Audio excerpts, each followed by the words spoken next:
நம்மால் ஒருத்தர் கொஞ்சம் வயசானவர், எழுந்திரிச்சு சரியாக நடக்க முடியாது, சாய்வு நாற்காலியிலேயே எப்பவும் உட்காந்துருப்பார். அவர் தனக்கு துணையாக ஒரு நாயை பக்கத்தில் வச்சுருந்தார். அதுவும் ரொம்ப வயசான ஒரு நாய், எழுந்திரிக்கவே சிரமப்படும், நடக்கவும் முடியாது. அவர் பக்கத்திலே இதுவும் சோர்ந்து போய் படுத்து கிடக்கும். அந்த பெரியவரை பார்க்க வந்த ஒருத்தர் கேட்டார், ஏங்க, ஒரு சின்ன பையனை உங்களுக்கு துணையாக வச்சுக்கப்படாதா? இந்த நாயை உங்களுக்கு பாதுகாப்பாக வச்சுருக்கிறீங்களே, உங்களுக்கு ஒரு ஆபத்துன்னா இது எப்படி உங்களுக்கு உதவ முடியும் அப்படின்னார். அப்போ அவர் சொன்னாராம், எனக்கு ஒரு ஆபத்துன்னா அந்த சமயத்தில் இந்த நாய் என்னை தனியாக விட்டுட்டு ஓடி போயிடாமல் இருக்கணும்ல, அதுக்காக தான் இதை நான் வச்சுருக்கிறேன் அப்படின்னாராம். ஒரு ஜென் துறவி, அவருக்கு ரொம்ப வயசாகிட்டுது, கடைசி காலம். நண்பர்களெல்லாம் கூப்பிட்டார். நண்பர்களே, நான் வித்தியாசமான முறையில் சாகணும்னு ஆசைப்பட்றேன், அதுக்கு ஏதாவது யோசனை சொல்லுங்களேன் அப்படின்னு கேட்டாராம். நண்பர்கள் சிரித்தாங்க. என்ன பேச்சு பேசுகிறீங்க, சாவறதுங்கிறது என்ன விளையாட்டு கத்தனமான காரியமா அப்படின்னு கேட்டிருக்காங்க. அந்த துறவி கொஞ்ச நேரம் யோசனை பண்ணார். அப்புறம் கேட்டாராம், இது வரைக்கும் யாராவது நடந்துக்கிட்டே இறந்துருக்குறாங்களா அப்படின்னாராம். எல்லாரும் இல்லைன்னாங்களாம்.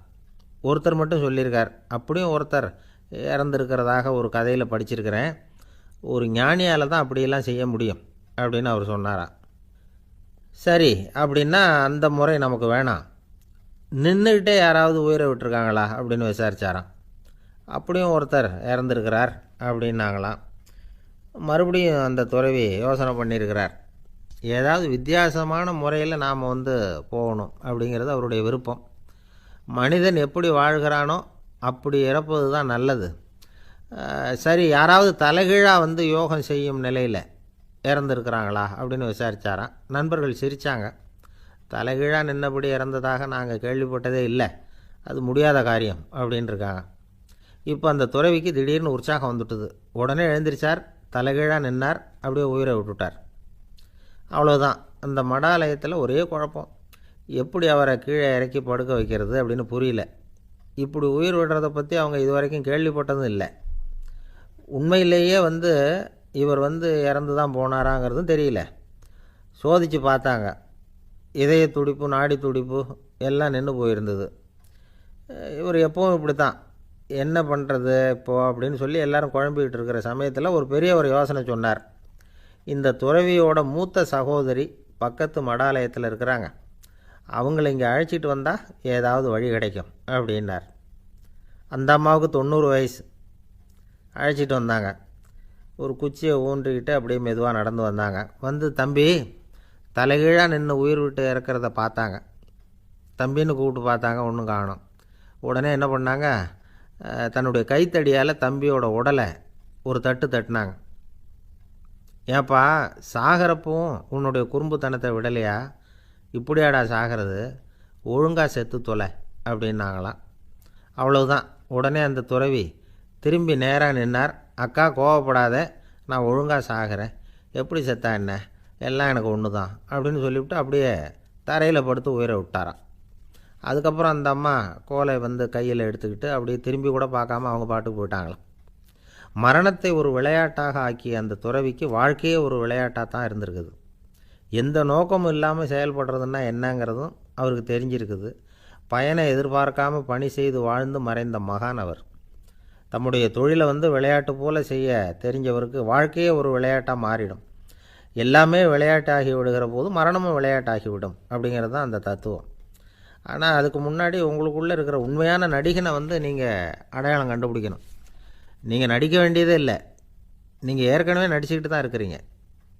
நீங்கள் இந்த உண்மையை தெரிஞ்சுக்கணும், அவ்வளவுதான். இதுதான் ஞானிகளுடைய கருத்து. நீங்கள் தெருவில் நடந்து போயிட்டுருக்கிறீங்க, எதிரில் வர்றவர் உங்களை பார்த்து எப்படி இருக்கிறீங்கன்னு கேட்குறார். நல்லா இருக்கிறேங்கிறீங்க.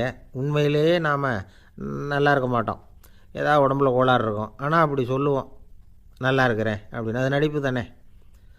உங்களை சந்தித்ததில் ரொம்ப மகிழ்ச்சி அப்படின்னு சொல்கிறோம். உடனே கொஞ்சம் நிதானமாக யோசித்து பாருங்கள், உண்மையிலேயே உங்கள் மனசு மகிழ்ச்சி அடைஞ்சுட்டுதா? அது நடிப்பு தானே. வாழ்க்கையை சரியாக புரிஞ்சுக்கிட்டால் எல்லாமே நடிப்புங்கிறது புரியும். கல்யாண பத்திரிக்கை அனுப்பியிருந்தேனே, ஏன்டா வரலன்னு கேட்டான் ஒருத்தன். வந்திருந்தேனே அப்படின்னானா இவன். டேய், ஏன்டா போய் சொல்கிற, நான் பத்திரிக்கையே உனக்கு அனுப்பலையே அப்படின்ட்டுருக்கான் அவன்.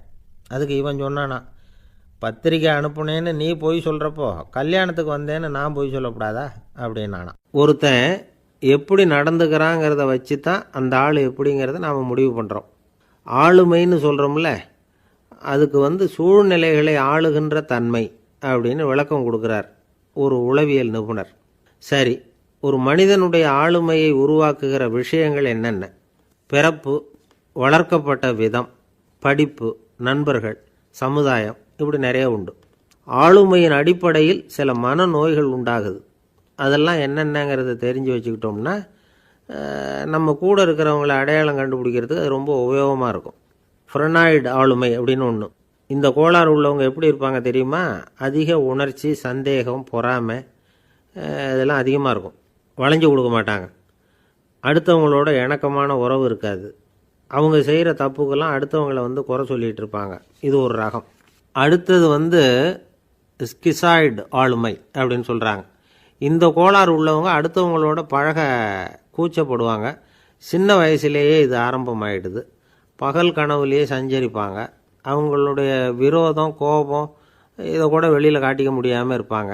இவங்களுக்கு அகமுகம், பிரச்சனைகள்லேருந்து ஒதுங்கி எதுலேயும் ஈடுபாடு இல்லாதவங்களாக இருப்பாங்க. இப்படி ஒரு ரகம். அடுத்தது சைக்ளோதமிக் ஆளுமை அப்படின்னு சொல்கிறாங்க. அது என்னென்னா, உணர்ச்சிகளில் ஏற்றத்தாழ்வு அதிகமாக இருக்குமா. சில சமயம் பார்த்தா மகிழ்ச்சியாக இருப்பாங்க, சில சமயம் சோகமாக உட்காந்துருப்பாங்க. அவங்க மனநிலைக்கு தகுந்த மாதிரி சமூக நிகழ்ச்சிகளில் பங்கெடுத்துக்குவாங்க. இன்னொரு வகை என்னென்னா எண்ணப்பீடிகை ஆளுமை அப்படின்னு பேர் வச்சுருக்கிறாங்க. அதுக்கு இவங்களுக்கெல்லாம் கரெக்டாக இருக்கணும். எல்லாம் சட்டத்திட்டம், எதுலேயும் ஒரு ஒழுங்குமுறை, இப்படி எதிர்பார்க்குற மனோபாவம். இவங்க எதிர்பார்ப்புக்கும் வரன்முறைக்கும் மற்றவங்க கட்டுப்படணும்னு நினைப்பாங்க. இந்த நிலைமை நீடித்தா என்ன ஆகும் தெரியுமா? அலைக்கழிக்கிற எண்ணங்கள் திரும்ப திரும்ப ஒரே செயலை செய்ய தூண்டுற மனத்தளர்ச்சிக்கு ஆளாயிடுறாங்க. அடுத்தது ஹிஸ்டீரியா ஆளுமை. சின்ன விஷயத்தையெல்லாம் பெருசுப்படுத்தி நாடகமாக்குற நடிகர்கள் இவங்க. உணர்ச்சி அதிகம் உள்ளவங்க. இவங்க மன எழுச்சியில் பக்குவமின்மை, குழந்தைத்தனம், முதிர்ச்சியின்மை எல்லாம் இருக்கும். தன்னலம் மிக்க குணம். பிறர் தன்னை மட்டுமே கவனிக்கணும்னு நினச்சி செயல்படுறது, இதெல்லாம் இவங்க அடையாளம். அடுத்த ரகம் எப்படின்னா வளர்ச்சியற்ற ஆளுமைன்னு சொல்கிறாங்க. அடுத்தவங்களோட இணங்கி போக முடியாதவங்க, அறிவு, மன எழுச்சி, சமூக உறவு இதில் எல்லாம் போதுமான வளர்ச்சியையும் நிறைவையும் பெற முடியாதவங்க. இவங்களால வாழ்க்கையில் முன்னேற முடியாது. பிச்சைக்காரங்க, குற்றவாளிகள், இவங்ககிட்டெல்லாம் இது மாதிரியான ஆளுமை அதிகமாக இருக்குமா. அடுத்தது என்னென்னா சோர்வுடைய ஆளுமை. எதுலேயும் உற்சாகம் இல்லாமல் சோர்ந்து போயிருப்பாங்க. அதுக்கெல்லாம் நமக்கு வலிமை இல்லைப்பா அப்படின்னு சொல்லிகிட்டு இருப்பாங்க. சின்ன விஷயங்களுக்கெல்லாம் அதிர்ச்சி அடையிறது, வாழ்வின் சுவையை அனுபவிக்க முடியாதவங்க. இன்னொரு ரகம் இது கொதித்தெழும் ஆளுமைங்கிறாங்க. எதுக்கு எடுத்தாலும் ஆத்திரம், குரோதம், வன் செயல் இதிலெல்லாம் ஈடுபாடு, இப்படி உள்ளவங்க. நத்தை வகை ஆளுமை அப்படின்னு ஒன்று. அடுத்தவங்க மேலே விரோதம் இருக்கும், அடிக்கணுங்கிற எண்ணம் இருக்கும். ஆனால் அதை அப்படியே வெளியில் காட்டாமல் அதே சமயம் அமைதியான முறையில் வெறுப்பை வெளிக்காட்டுற ரகம். இவங்கெல்லாம் பேசாமல் கம்முன்னு இருந்துக்கிட்டே நினச்சதை நிறைவேற்றிக்கிடுவாங்க. முன்ஜாக்கிரதை ஆளுமை அப்படின்னு ஒரு ரகமாக. பாதுகாப்பின்மை, சந்தேகம், முழுமையின்மை, அறவேக்காட்டுத்தனம் இந்த மனப்போக்கு அதிகமாக இருக்கிறதுனால அகம்பாவம், புடிவாதம், எச்சரிக்கை எல்லாம் அளவுக்கு மீறி இருக்கும். இதுவரைக்கும் நாம் பேசிக்கிட்டு இருந்த ஆளுமை பண்புகள் அளவுக்கு அதிகமாக போயிட்டுதுன்னா ஆளுமை கோளாறுகள் ஏற்படும். அதன் அடிப்படையில் மனவியாதிகள் வருமா. அதனால் இணக்கமான, எல்லாரும் விரும்புகிற இயல்பான ஆளுமையை பெறுவதற்கு நாம் முயற்சி செய்யணும் அப்படிங்கிறது மனோதத்துவ நிபுணர்களுடைய ஆலோசனை. ஒருத்தர் ஒரு மனோதத்துவ டாக்டரை தேடிட்டு வந்தாராம். டாக்டர், எனக்கு மனசில் ஏதோ வியாதி, ஆளுமை கோளாறு, அதாவது எனக்கு சீக்கிரமாக செத்து போனால் தேவையில்லைன்னு தோணுது அப்படின்னாராம். உடனே அந்த டாக்டர், சரி அப்படின்னா இங்கே இருங்க, நான் வைத்தியம் பார்க்குறேன் அப்படின்னாராம். ஒரு நண்பர் அவசரமாக என்கிட்ட ஓடி வந்தார். அப்புறம் சொன்னார், என்னால் நம்பவே முடியல சார், என் பையனை அப்படி அப்படின்னு சொல்லி ஆச்சரியப்பட்டார். உங்கள் பையன் அப்படி என்ன தான் செஞ்சுட்டான் அப்படின்னு கேட்டேன். என்னால் முடியாத ஒரு காரியத்தை அவன் செஞ்சுட்டான் சார் அப்படின்னார். அது என்னன்னு தான் சொல்லுங்களேன். என்ன, 5வது வகுப்பில் அவன் ஒரே தடவையில் தேறிட்டான் சார், அதாவது ஒரே அட்டம்ப்டில் பாஸ் ஆகிருக்கான் அப்படின்னார் மூச்சு வாங்க.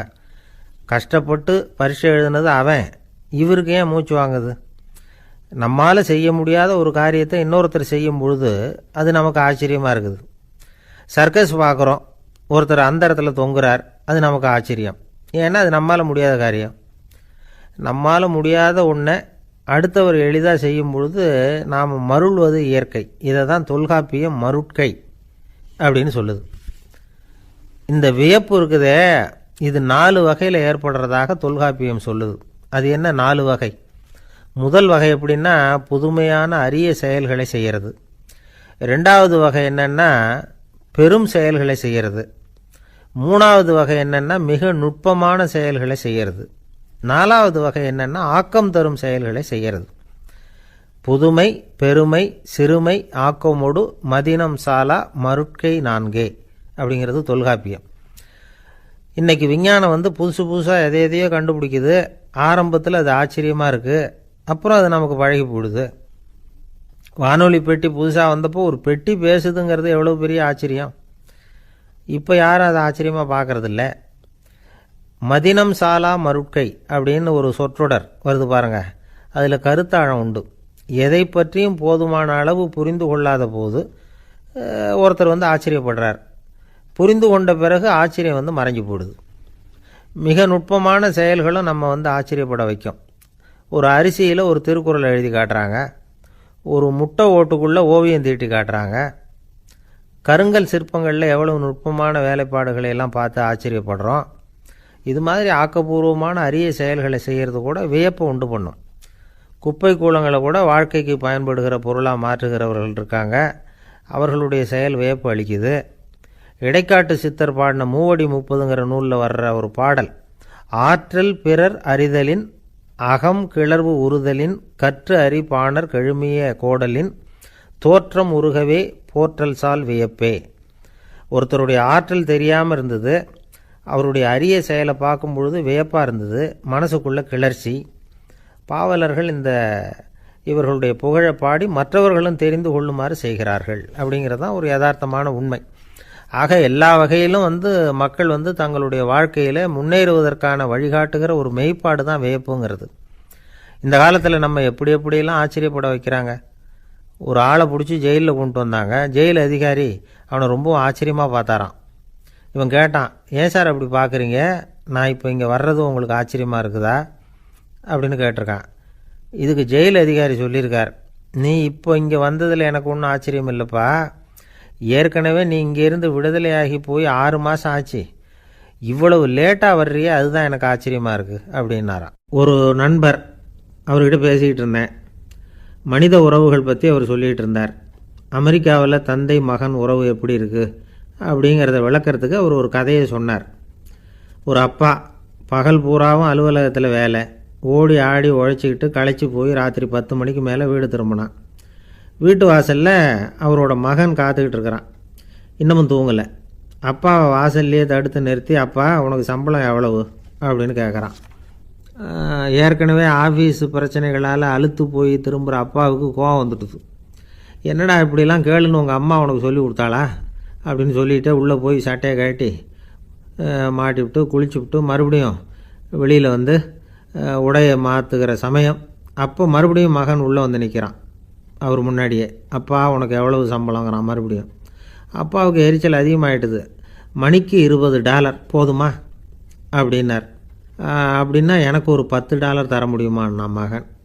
இதுக்கு தான் என் சம்பளம் எவ்வளவுன்னு கேட்டியா, 2ஆம் வகுப்பு படிக்கிற உனக்கு எதுக்குடா $10 அப்படின்னு கத்திவிட்டு தொலைக்காட்சி பெட்டியின் முன்னாடி போய் உட்காந்துக்கிட்டு ஏதோ நிகழ்ச்சியை பார்க்க ஆரம்பிச்சிட்டார். கொஞ்ச நேரம் கழித்து மறுபடியும் மகன் நிற்கிறான். அப்பா ப்ளீஸ் எனக்கு ஒரு $10 கொடுக்க முடியுமா? மகனுடைய கண்களில் கண்ணீர். என்னடா அவன் கண்ணீரை காட்டி காரியம் சாதிக்கலாம்னு பார்க்குறியா, ஒரு காசு கூட கொடுக்க மாட்டான் போ அப்படின்னு விரட்டி விட்டான். மகன் கண்ணீரை தொடச்சிக்கிட்டே கண்ணை தொடச்சிக்கிட்டு பேசாமல் போய் படுத்துக்கிட்டானா. கொஞ்ச நேரம் ஆச்சு. அப்பாவோட கோபம் கொஞ்சம் கொஞ்சமாக குறைஞ்சிது. பிள்ளைகிட்ட கோபமாக கத்துனது தப்பு தாங்கிறது புரிஞ்சுது அவனுக்கு. எழுந்திரிச்சு போனான், படுக்கை இறக்கி போனான். மகனை பார்த்தான். அவன் தலையணையை கட்டி பிடிச்சிக்கிட்டு அழுதுகிட்டு இருக்கிறான். அவனை மெல்ல நெருங்கி அவங்ககிட்ட எதமாக பேசுகிறதுக்கு ஆரம்பித்தானான். எதுக்குடா உனக்கு $10 பள்ளிக்கூடத்தில் கேட்டாங்களா அப்படின்னு கேட்டானான். மகன் சொல்லியிருக்கான், இல்லை டாடி, உனக்கு 1 மணி நேரம் சம்பளம் $20ன்னு சொன்னேன். நீ ஏற்கனவே எனக்கு கொடுத்த பாக்கெட் மணி $10 என்கிட்ட இருக்குது. இப்போ நீ இன்னொரு $10 கொடுத்தீங்கன்னா அதையும் சேர்த்து $20 ஆகிடும். அந்த $20 நான் உனக்கு கொடுத்துருவேன். அப்படி கொடுத்தா நீ என் கூட 1 மணி நேரம் செலவழிப்ப இல்லையா, அதுக்காக தான் $10 கேட்டேன் அப்படின்னு சொன்னானான். அந்த அப்பா கண்ணு கலங்கி போச்சான். ஆதரவோடு தன்னுடைய மகனை கட்டி பிடிச்சி அழ ஆரம்பிச்சிட்டாராம். இதுதான் நண்பர் சொன்ன கதை. அமெரிக்கா மட்டும் இல்லை, உலகம் பூராவும் இன்றைக்கி மனித உறவுகள் இப்படி தான் மாறிக்கிட்டு இருக்கு. பெரியவர்கள் அறிவுரை என்ன தெரியுமா? உங்கள் குழந்தைகளிடமிருந்து குழந்தை பருவத்தை பிரித்து விடாதீர்கள் அப்படிங்கிறது தான். அதாவது இன்றைய குழந்தைகள் தங்கள் பிருந்தாவனத்தை இழந்து விடுகிறார்கள் அப்படிங்கிறது அவங்களுடைய கருத்து.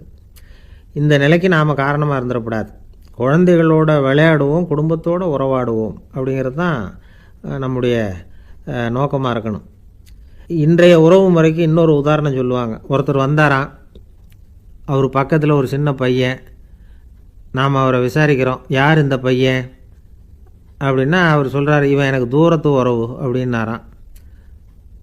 இந்த தூரத்து உறவுன்னா எப்படின்னு இருக்கான். இதுக்கு அவன் சொல்லியிருக்கிறான், இவன் எங்கள் அப்பாவுக்கு 8வது புள்ள அப்படின்னானான். ஒரு குரு, இளம் சீடர்கள் எதிரில் உட்காந்துருக்கிறாங்க.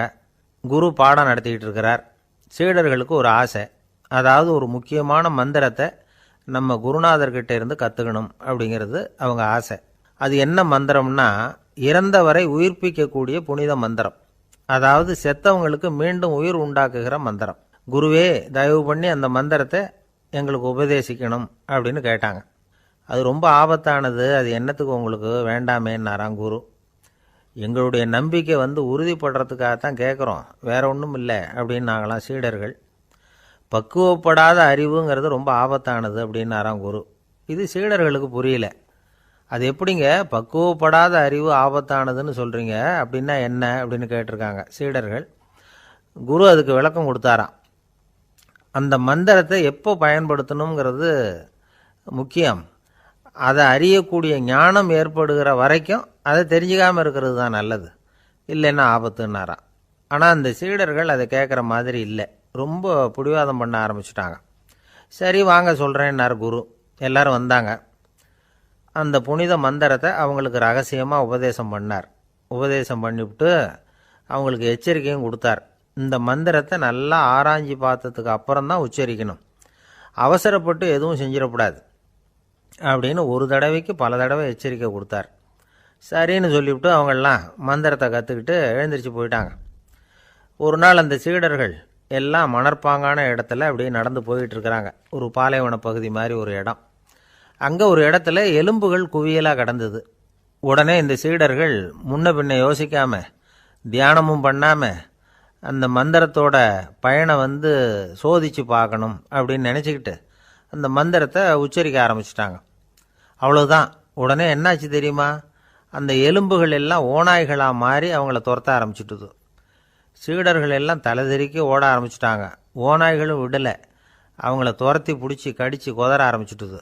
அப்போ தான் அந்த சீடர்களுக்கு குரு சொன்ன அறிவுரையோட அர்த்தம் புரிஞ்சுது. பக்குவப்படாத அறிவு ஆபத்தானது அப்படிங்கிறது. அதனால் இதிலேருந்து நாம் தெரிஞ்சுக்க வேண்டியது என்னென்னா, நாம் நம்ம அறிவை வளர்த்துக்கிட்டால் மட்டும் போதாது, அந்த அறிவை எப்போ எப்படி பயன்படுத்தணும் அப்படிங்கிற பக்குவமும் நமக்கு வரணும். அப்போ தான் வாழ்க்கை நல்லபடியாக அமையும், இல்லைன்னா இடைஞ்சல் தான். இந்த காலத்தில் சில சின்ன பிள்ளைங்களுக்கே அறிவு ரொம்ப பக்குவப்பட்டிருக்குங்கிறத உணர முடியுது. ஒரு சின்ன பையன் பள்ளிக்கூடத்தில் மார்க் லிஸ்ட் கொடுத்தாங்க, வாங்கிக்கிட்டு அவசரமாக வீட்டுக்கு ஓடினான். எதிரில் வந்த ஒருத்தர் கேட்டார், என்ன அவசரம், ஏன் இப்படி வேகமாக ஓடுறேன்னார். எங்கள் அம்மா கிட்ட அடி வாங்கணும், அதுக்காக தான் ஓடுறேன்னா. அடி வாங்கிறதுக்காக இவ்வளவு அவசரம்னார் அவர். அப்படி இல்லைங்க, நான் போகிறதுக்குள்ளே எங்கள் அப்பா வீட்டுக்கு வந்துட்டாருன்னா அவர்கிட்ட அடி வாங்க வேண்டியிருக்கும், அதை அவாய்ட் பண்ணுறதுக்காக இப்படி ஓடுறேன் அப்படின்னு நானான் அந்த பையன். ஒரு காடு, அங்கே புத்தர் அவர் பாட்டுக்கு நடந்து போய்கிட்டே இருக்கிறார். அவருக்கு பின்னாடி ஒரு குரங்கு, அதுவும் தொடர்ந்து வந்துக்கிட்டே இருக்குது. புத்தர் திரும்பி பார்த்தார். குரங்கு அப்படியே குதித்து உயர எழும்பி ஒரு கிளையில் போய் உக்காந்துது. ஏன் இப்படி பண்ணுறேன்னு கேட்டார் புத்தர். என்னை சாதாரணமாக நினைக்க வேணாம், நான் மகாமந்தி, என்னால் எல்லாம் முடியும், முடியாதுங்கிற வார்த்தையே என்னுடைய அகராதியில் கிடையாது, என்ன வேணும்னாலும் செய்வேன் அப்படின்னுது. அப்படின்னா ஒரு பந்தயம் வச்சுக்கலாமான்னார் இவர். வச்சுக்கலாமேன்னுது. வேற ஒன்றும் இல்லை, இப்போ நீ மேலே எழும்பி அந்த கிளையில் உட்காந்தது மாதிரி அங்கேருந்து தாவி என் உள்ளங்கையில் உட்காரணும், அவ்வளோதான் அப்படின்னார். அப்படி உட்காந்துட்டா என்ன பரிசு அப்படின்னு கேட்டது அது. சொர்க்கத்தில் இருக்கிற மாமன்னன் மரகத சக்கரவர்த்தியை என்னோட இருக்கும்படியாக கூப்பிட்டுக்கிறேன். அந்த சமயத்தில் அவருடைய அரியணை அங்கே காலியாகிடும், நீ அதில் போய் உட்காந்துக்கலாம். பந்தயத்தில் தோத்துட்டா ஒரு கல்ப காலம் இந்த பூமியில் வாழ வேண்டியிருக்கும் அதுக்கு பிறகு தான் என்கிட்ட வர முடியும். என்ன சொல்கிற அப்படின்னார். குரங்குக்கு தாவறது ஒரு பெரிய காரியமா? இது எனக்கு ரொம்ப சாதாரண விஷயம். என்ன இப்போவே தாவட்டுமா அப்படின்னுது. சரின்னு சொல்லி உள்ளங்கையை நீட்டினார். அவருடைய கை தாமரை இலை அளவுக்கு அப்படியே விரிஞ்சுது. குரங்கு சௌகரியமாக வந்து உட்கார்றதுக்காக. குரங்கு தாவறதுக்கு தயாராச்சு. அதுக்கு முன்னாடி ஒரு சின்ன யோசனை. அதுக்கு இந்த கிளையிலேருந்து அந்த கைக்கு தாவறது எனக்கு ரொம்ப அற்பமான ஒரு வேலை. இது ரொம்ப சாதாரணம். என்னுடைய கௌரவத்துக்கு இது சரியாக இருக்காது. அதனால் நான் என்ன பண்ண போகிறேன்னா, இங்கேருந்து கிளையிலேருந்து அப்படியே உயர எழும்ப போகிறேன். எழும்பி மேல் உலகம் போய் அங்கே ஒரு சுற்றிவிட்டு அதுக்கப்புறம் அங்கேருந்து நேராக வந்து இந்த கையில் உட்கார போகிறேன் அப்படின்னு நினச்சிது. என்ன யோசிக்கிற அப்படின்னார் புத்தர். ஒன்றும் இல்லை, இந்த பாயிரம் பார் அப்படின்னு சொல்லி தாவி உயர போயிட்டுது. கொஞ்ச நேரத்தில் வான உலகத்துக்கே போய் சேர்ந்துட்டுது. அங்கே போய் பார்த்தா அங்கே ஒரு 5 பளிங்கு தூண்கள் இளம் சிவப்பு நிறத்தில் நின்றுக்கிட்டு இருக்குது. குரங்கு நினச்சிக்கிட்டது, புத்தர்கிட்ட போய் இந்த பளிங்கு தூண்களை பார்த்தோம்னு சொன்னால் அப்படியே திகைச்சு போயிடுவார். இந்த தூணில் ஏதாவது அடையாளம் செஞ்சுட்டு போகணும் அப்படின்னு அந்த இடத்துல மிதந்துக்கிட்டே நினச்சிது.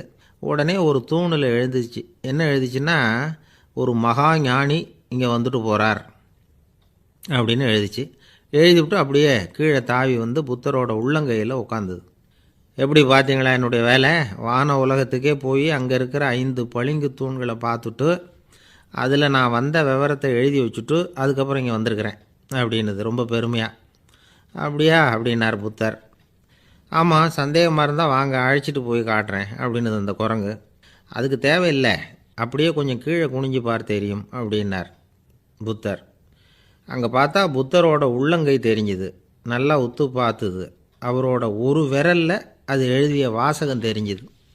குரங்கு யோசனை பண்ணிச்சு, அப்படின்னா வானத்தில் நான் பார்த்தது புத்தரோட விரல்களா அப்படின்னு யோசிச்சுது. இதை புரிஞ்சுக்கிட்ட உடனே அந்த குரங்கோட கர்வம் அழிஞ்சு போச்சான். நம்ம மனசு தான் இந்த குரங்கு. மனம்ங்கிறதும் ஆணவங்கிறதும் ஒரு நாணயத்தின் 2 பக்கங்கள்.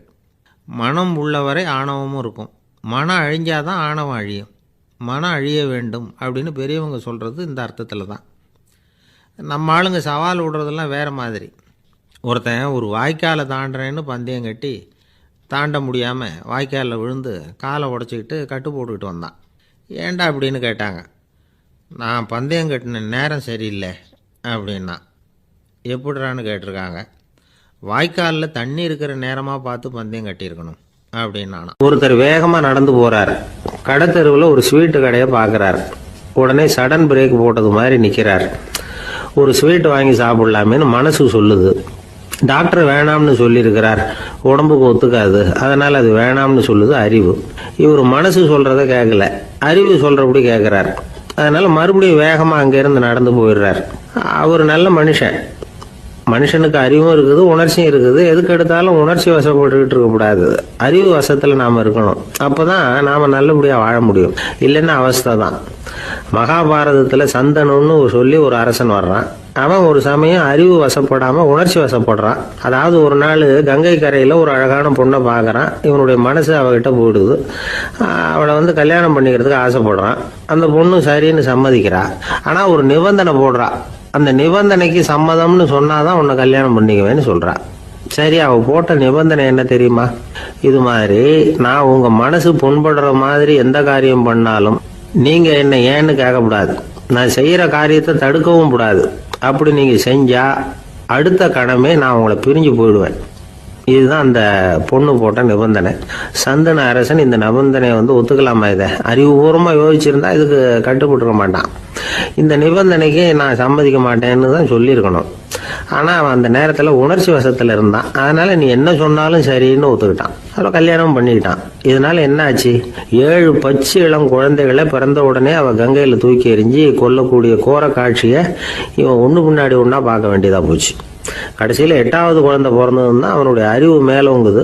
அந்த கொடிய செயலை தடுத்து நிறுத்துறான். அந்த 8வது குழந்தை தான் பின்னாடி பீஷ்மர் ஆகிறார்.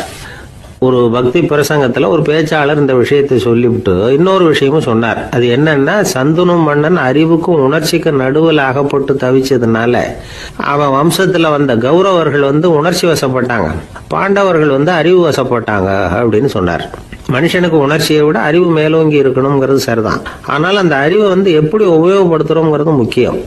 ஒருத்தர் சொன்னார், சார் இன்னைக்கு கோயம்புத்தூர்ல ஒரு கல்யாணம், அதுக்கு நான் போக முடியலேன்னு நினைக்கும் பொழுது மனசுக்கு ரொம்ப வருத்தமாக இருக்குது சார் அப்படின்னார். ரொம்ப உணர்ச்சி வசப்பட்டார். அதுக்காக கவலைப்படாதீங்க சார், ஒரு வாழ்த்து தந்தி கொடுத்துருங்களேன் அப்படின்னார் இன்னொருத்தர். அது எப்படி சார் முடியும்னார் அவர். நான் தானே சார் கல்யாண மாப்பிள்ளை அப்படிங்கிறார் அந்த ஆள். காசியில் இருக்கிற கடவுள் காசி விஸ்வநாதர், அங்கே இருக்கிற தேவி காசி விசாலாட்சி. இவங்க 2 பேரும் ஒரு நாள் பேசிக்கிட்டு இருந்தப்போ கடவுள் சொன்னார், இந்த மனிதர்களை நாம் ரொம்பவும் நம்பிக்கையோடு தான் படைச்சிருக்கிறோம், இருந்தாலும் அவங்களுக்கு தான் நம்பிக்கை இல்லை, எதுலேயும் ஒரு உண்மையான நம்பிக்கை இல்லாமல் வாழ்ந்துக்கிட்டு இருக்கிறாங்க அப்படின்னார்.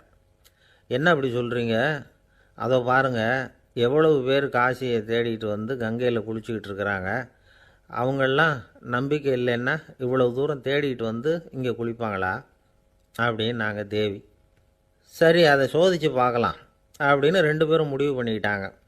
உடனே ஒரு திட்டம் போட்டாங்க. அது எப்படின்னா, நாம் 2 பேருமே பக்தர்கள் மாதிரி உருவத்தை மாற்றிக்கிட்டு கங்கை கரைக்கு போக வேண்டியது. நான் வந்து கங்கையில் இறங்கி குளிக்கிறேன், கொஞ்ச நேரத்தில் சுழலில் மாட்டிக்கிட்டது மாதிரி நடிக்கிறேன். நீ உடனே கரையிலிருந்து சத்தம் போடு, என்னோடய வீட்டுக்காரரை யாராவது காப்பாற்றுங்களேன்னு சத்தம் போடு. அதோடு இன்னொன்று சொல்லு, யாராவது ஒரு புண்ணிய ஆத்மா அவர்கிட்ட போய் அவருடைய முடியை பிடிச்சி இழுக்கணும், அப்படி ஒரு சாபம் இருக்குது எங்களுக்கு. புண்ணிய ஆத்மா, அதாவது எந்த பாவமும் செய்யாத இல்லாத ஒருத்தர் தான் அவரை காப்பாற்ற முடியும். அப்படிப்பட்டவங்க யாராவது வெள்ளத்தில் குதித்து என்னுடைய கணவரை காப்பாற்றுங்கோ அப்படின்னு நீ சத்தம் போடு, கூச்சல் போடு, என்ன நடக்குதுன்னு பார்க்கலாம் அப்படின்னார் கடவுள். சரின்னு சொல்லி 2 பேருமா சாதாரண பக்தர்கள் மாதிரி கங்கை கரைக்கு வந்து சேர்ந்தாங்க. அவர் இறங்கி குளித்தார். திட்டம் போட்டது மாதிரியே சுழலில் மாட்டிக்கிட்டது மாதிரி கத்துனார். கரையில் இருந்த அந்த அம்மா, ஐயோ என் கணவரை காப்பாற்றுங்களேன், யாராவது காப்பாற்றுங்களேன்னு கத்துனாங்க. பல பேர் ஓடி வந்தாங்க. உடனே இவங்க, பாவம் இல்லாத புண்ணிய ஆத்மா ஒருத்தரால் தான் என்னுடைய கணவர் காப்பாற்றப்படணுங்கிறது விதி, அப்படி ஒரு சாபம் இருக்குது, அதனால் புண்ணிய ஆத்மா யாராவது அவர்கிட்ட போய் அவர் முடியை பிடிச்சி தூக்குனா அவரை காப்பாற்றி கொள்ளலாம் அப்படின்னாங்க. இவங்க இப்படி சொன்னதும் எல்லோரும் திகைச்சு போய் நின்றுட்டாங்க. ஒவ்வொருத்தருக்கும் அவங்க செஞ்ச பாவம்லாம் ஒவ்வொன்றா ஞாபகத்துக்கு வர ஆரம்பிச்சுட்டுது. சரி, இதுக்கு நாம் லாயக்கு இல்லை அப்படின்னு சொல்லி ஒதுங்கி போக ஆரம்பிச்சிட்டாங்க எல்லாம். இந்த சமயத்தில் யாரோ ஒருத்தர் வேகமாக ஓடி வந்தார், ஆற்றுல குதித்தார். அவர்கிட்ட போனார், முடியை பிடிச்சார், தூக்கினார், அவரை காப்பாற்றி கரைக்கு கொண்டுட்டு வந்துட்டார். அப்படி காப்பாற்றின அந்த ஆளை இவங்க 2 பேரும் தனியாக கூப்பிட்டுக்கிட்டு ஒரு மண்டபத்துக்கு வந்துட்டாங்க. வந்து விசாரிக்கிறாங்க. நீ யாரப்பா அப்படின்னு கேட்குறாங்க. ஏதும் தெரியாத மாதிரி. நான் இந்த ஊர் அன்ன சத்திரத்தில் வேலை செய்கிற ஒரு சமையல்காரன் அப்படிங்கிறார். நீ வந்து கங்கையில் குளிக்கிறது உண்டான்னு கேட்டிருக்காங்க. நான் இந்த ஊர்லேயே தான் இருக்கிறேன், இருந்தாலும் தினமும் கங்கையில் குளிக்கிறதில்ல, எப்போது ஒரு நாள் அங்கே குளிப்பேன் அப்படின்னார். கங்கையில் மூழ்கி எழுந்திரிச்சா பாவம்லாம் தொலையும்னு சொல்கிறாங்க. அப்படி இருக்கிறப்போ அங்கே இன்றைக்கி கங்கையில் குளிச்சுக்கிட்டு இருக்கிறவங்கெல்லாம் தங்களை வந்து புண்ணிய ஆத்மாவா நினைக்கல. கங்கையில் குளிக்காத நீ உன்னை வந்து புண்ணிய ஆத்மாவா நினச்சி என்னை காப்பாற்ற வந்திருக்கிற, அது எப்படி அப்படின்னு கேட்டார். அதுக்கு அந்த ஆள் சொல்கிறான், கங்கையில் குதித்ததுக்கு அப்புறம் தானே உங்களை காப்பாற்ற போகிறோம், அப்படி குதிக்கும் பொழுது என்னுடைய பாவம்லாம் போயிருக்கும்ல, நான் புண்ணிய ஆத்மாவாக ஆயிருப்பேனே, அதனால தான் துணிஞ்சு வந்து உங்களை காப்பாற்றினேன் அப்படின்னா. கடவுளும் தேவியும் அவனுக்கு வந்து காட்சி கொடுத்தாங்களாம். இப்படி ஒரு கதை உண்டு. அதாவது கங்கையில் குளிச்சுக்கிட்டு இருக்கிறவங்களுக்கே தங்களுடைய பாவம் போகுங்கிற நம்பிக்கை பரிபூர்ணமாக இல்லை, குளிக்காத ஒருத்தனுக்கு அந்த நம்பிக்கை இருந்தது. அதனால் அவனால் கடவுளை பார்க்க முடிஞ்சது. கடவுளை வந்து நாமளும் பார்க்க முடியுமா முடியாதா அப்படிங்கிற குழப்பம்லாம் நமக்கு வேண்டியதில்லை. நம்பிக்கையோடு வாழணுங்கிற உண்மையை மட்டும் இந்த கதையிலேருந்து புரிஞ்சுக்கிட்டால் போதும். ஏன்னா இந்த கதையை கேட்டுட்டு ஒரு நண்பன் குதர்க்கமாக ஒரு கேள்வி கேட்டான்.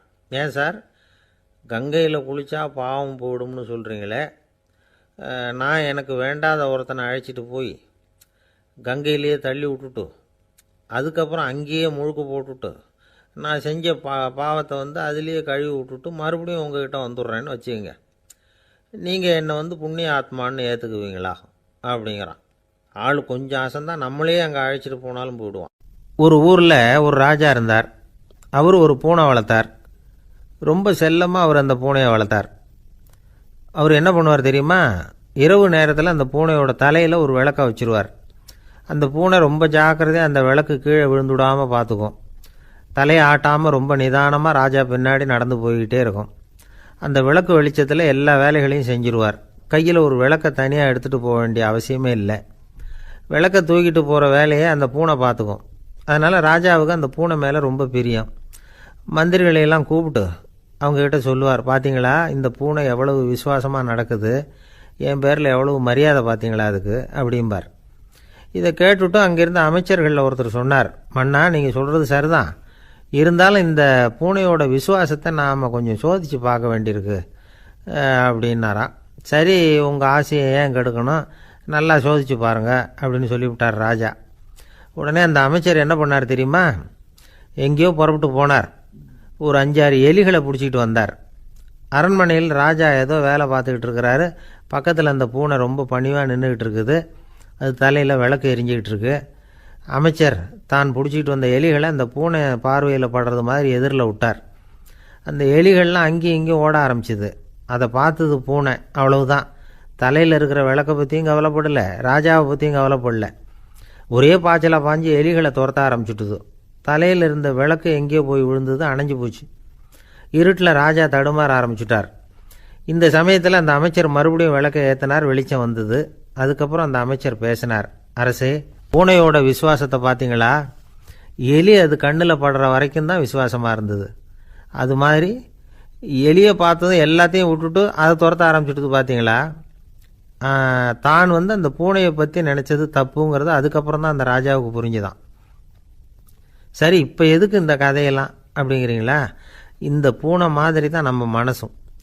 மனசை எவ்வளவு தான் பயிற்சி கொடுத்து பக்குவமாக வச்சுருந்தாலும் பார்க்குறதுக்கு பரமசாது மாதிரி தான் இருக்கும். பார்க்க வேண்டியதை பார்த்துட்டுதுன்னா பாஞ்சிரும்.